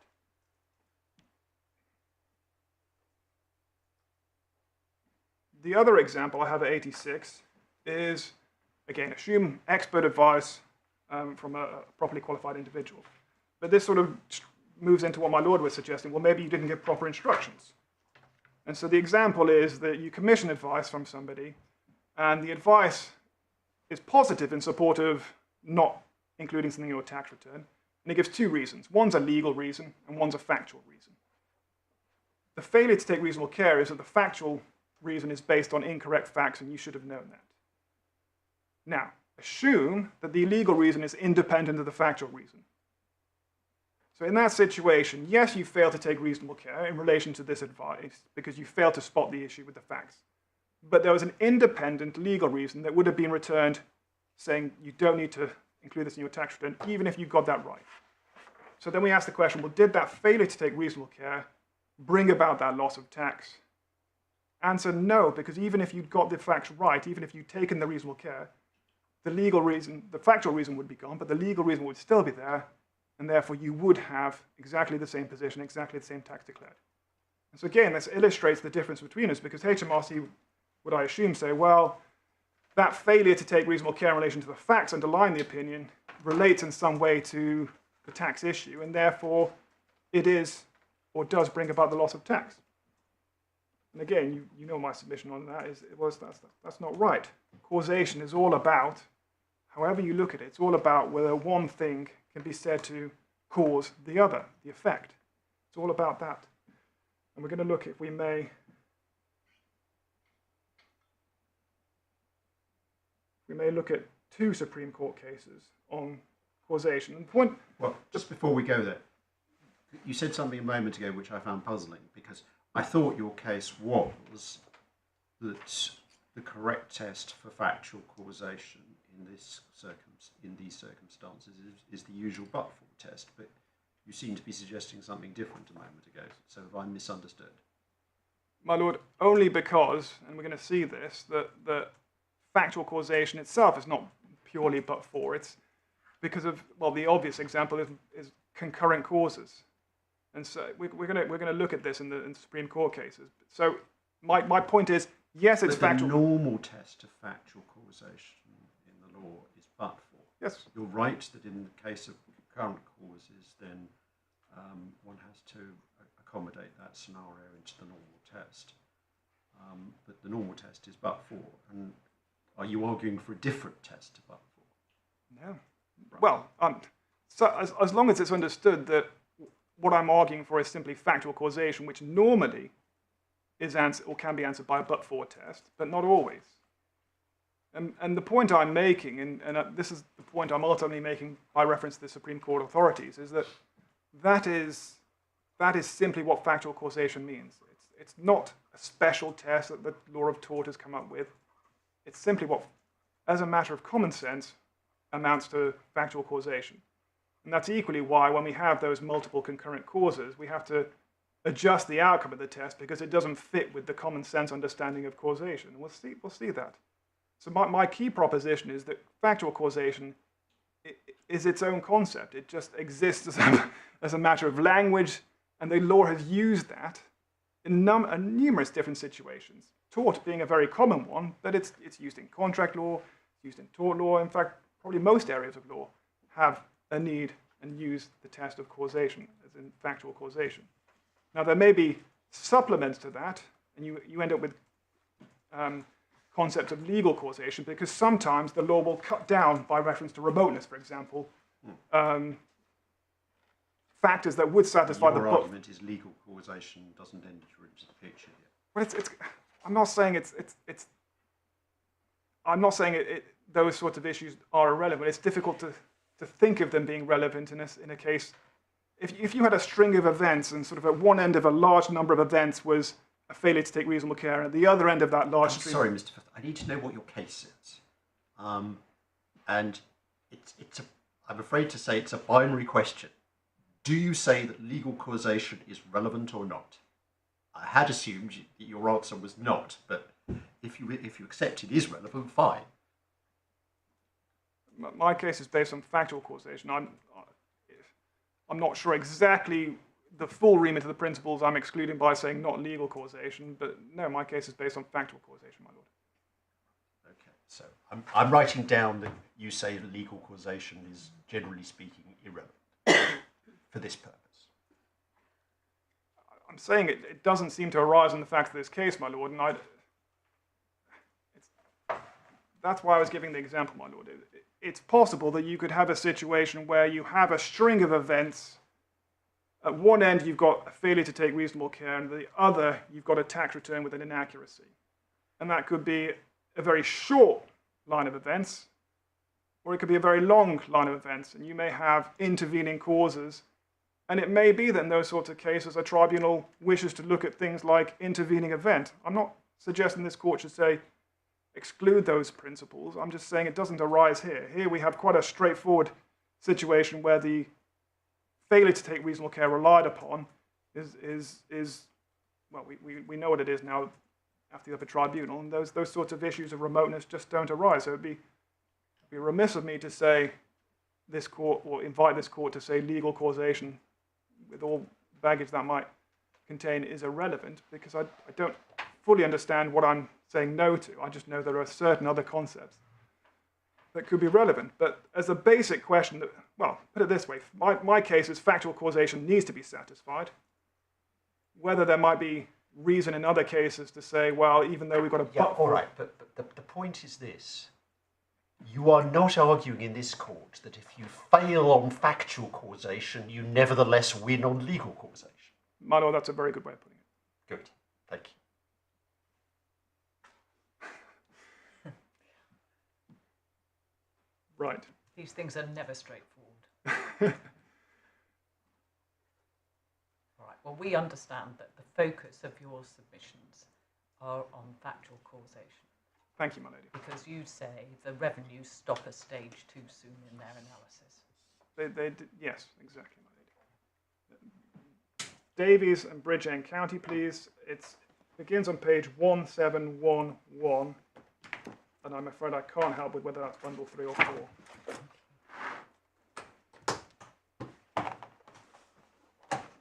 Beg your pardon, could you give me the page reference again? 1711, my lord. 4.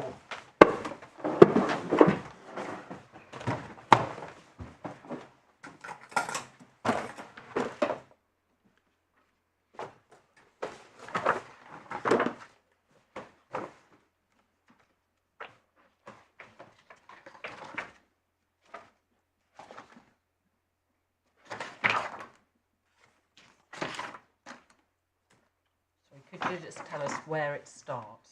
It begins on 1711, my lady. Oh, it does. Okay. So we introduce the case in terms of what it's about. It's a nuisance claim for damages caused by... This is Japanese knotweed, oh yes. Yes, my lord. And the issue was that although the knotweed was there since 2004, there was only a breach of duty from 2013 onwards. And the question was, well, did the breach of duty cause the loss? And held no, because the loss had already happened by 2013 when the breach of duty arose. If we could look, please, at page 1728. And this is under the heading, the but-for test in relation to causation. And we can see at paragraph 56, in the tort of private nuisance,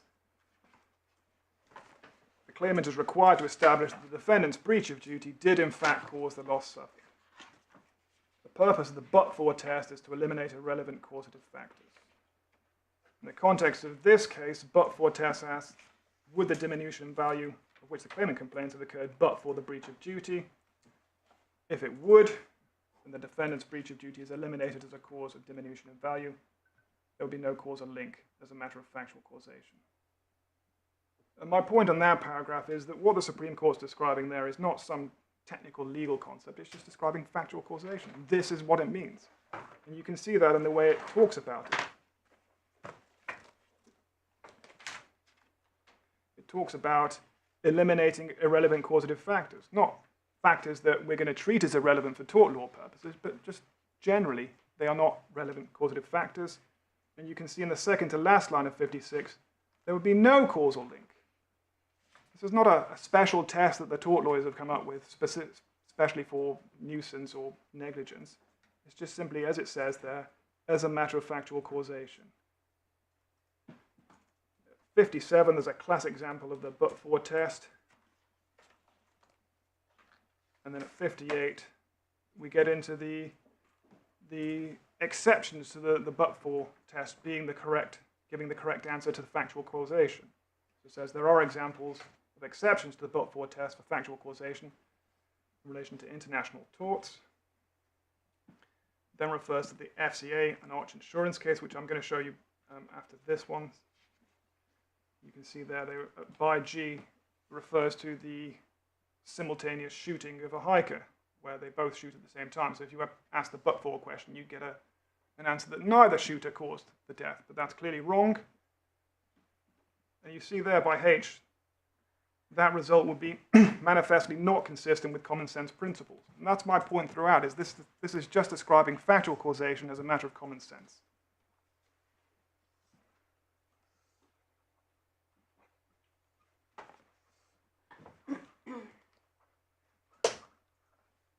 The same points we can see in the decision of Lord Burrows. Paragraph 79, please. You can see in the first sentence on page 1733.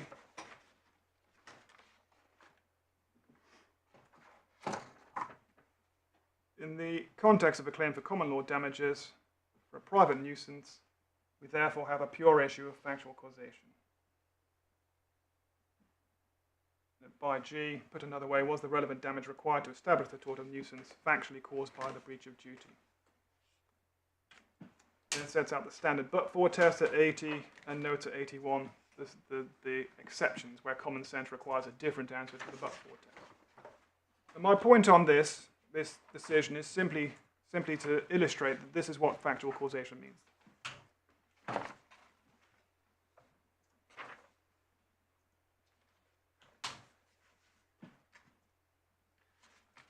The other case from the Supreme Court is the FCA and Arch Insurance case. I believe that'll be in Bundle 3.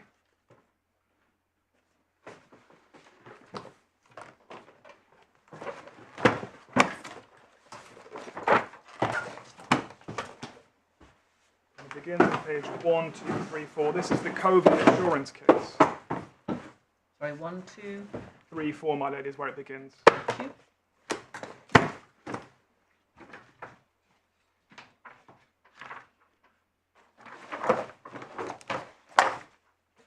And the court had before it a number of insurance contracts expressing in different ways what risk was covered under that particular insurance contract. And the key issue was in relation to causation, in the sense that if a contract covered the risk of an illness or an event arising within a 25-mile radius, but that event actually happens across the land, and therefore, for example, the government would have imposed restrictions even if there'd been nothing happening in that 25-mile radius, can the insurer say, well, but for the events within the 25-mile radius, the government would still have imposed restrictions, and therefore that didn't cause you having to shut down your business. That's essentially it. If we could go forward to page 1302, please.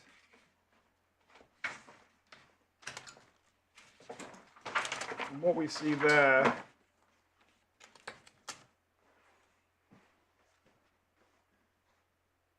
is a description of some of the policy wording. Could I just ask you to read 162, please?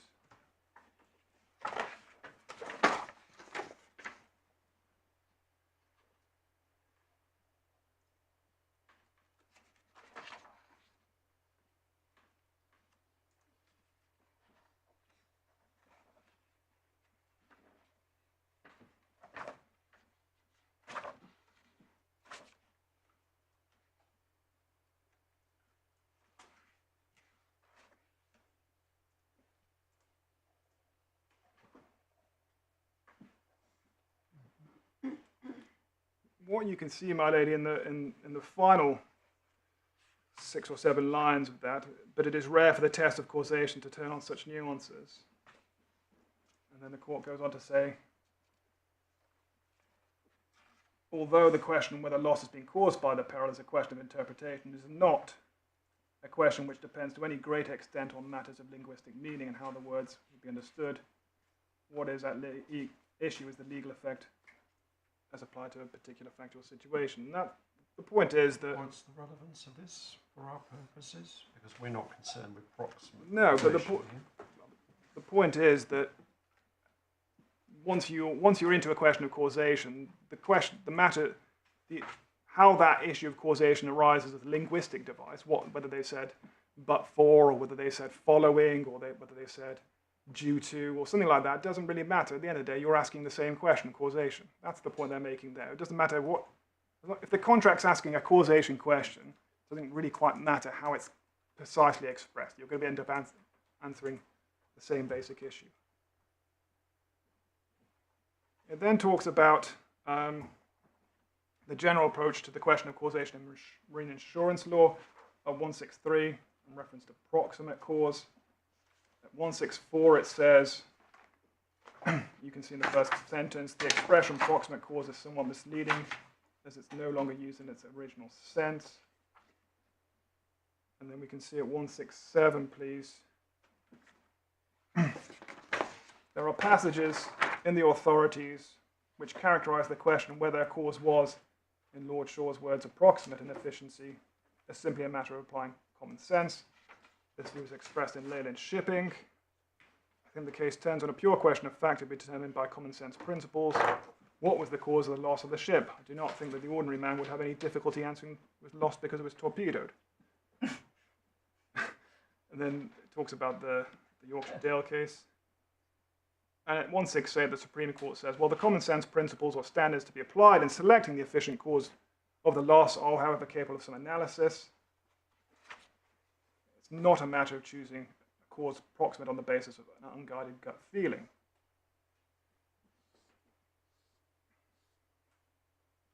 But the point is, it's ultimately, this is an issue of factual causation that is a matter of common sense, albeit you can add some thinking behind it. And that's what happens then, because you can see at 171, the court goes into the question of concurrent causes. And at 176, on page 1306, there is, in our view, no reason in principle why such an analysis cannot be applied to multiple causes which act in combination to bring about a loss. Thus, in the present case, it is obviously could not be said that any individual case of illness... Sorry, Mr. Firth, I'm struggling to understand the relevance of any of this, because proximate causation is a subset of legal causation, and you've already confirmed we're not concerned with that. Likewise, I don't understand anybody suggesting this is a case of concurrent causes. So why are we assisted by any of this? My Lord, as we are seeing, and as we get to 176 and 177, the Supreme Court is simply explaining what factual causation is. It's not saying... That's not true of the section dealing with proximate causation, No, which is a subset of legal causation. Well, I'll take that point, my Lord. I'm just showing you now the position on concurrent causes, which is related to that basic factual causation. And then at 177, the but-for test, which is directly an issue of factual causation. And perhaps I can ask you to read 177, 181 and 182, my Lord. Want us to read through to the end of 182?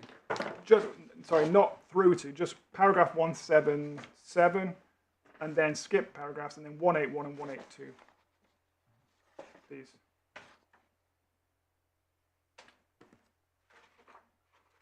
And it may be that you can skim it because it's similar to what we've already seen.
Poor hiker keeps cropping up. Apologies, my lady. I said the poor hiker keeps cropping up. I'm still struggling to understand the relevance of this, because we know the but-for test has two problems. One, it's over-inclusive, which is why legal causation steps in. Because legal causation in its various manifestations is a remedy for the over-inclusiveness of the but-for test. We also know that more unusually, it can be the case that but-for causation is under-inclusive. And the classic example is concurrent causes, as we've seen. But I repeat, we are not concerned in the present case with either the over-inclusiveness or the under-inclusiveness of the but-for test, as I understand it. So I'm struggling to understand how any of this learning, interesting though it is, assists us. Ms. Firth, would you like to think about that over the short adjournment and see if you can just give us a crisp Well, I was finished with response this. to Could I just show you 3 more lines in this case, and I'm finished with this case? Alright. It's the end of 185 and then into the end of it, and the point being that all they're trying to do in each of these cases to answer the question of what can reasonably, or what's capable of being regarded as a cause of something, that's all. So yes, I'll reflect on my law's point over lunch. It may be that you don't need it because you've got it.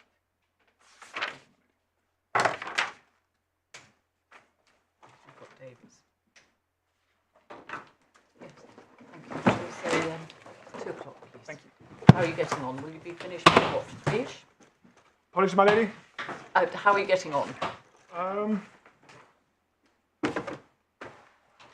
3 to 1:15 might be a reasonable target, my lady. Sounds excellent. Thank you very much indeed.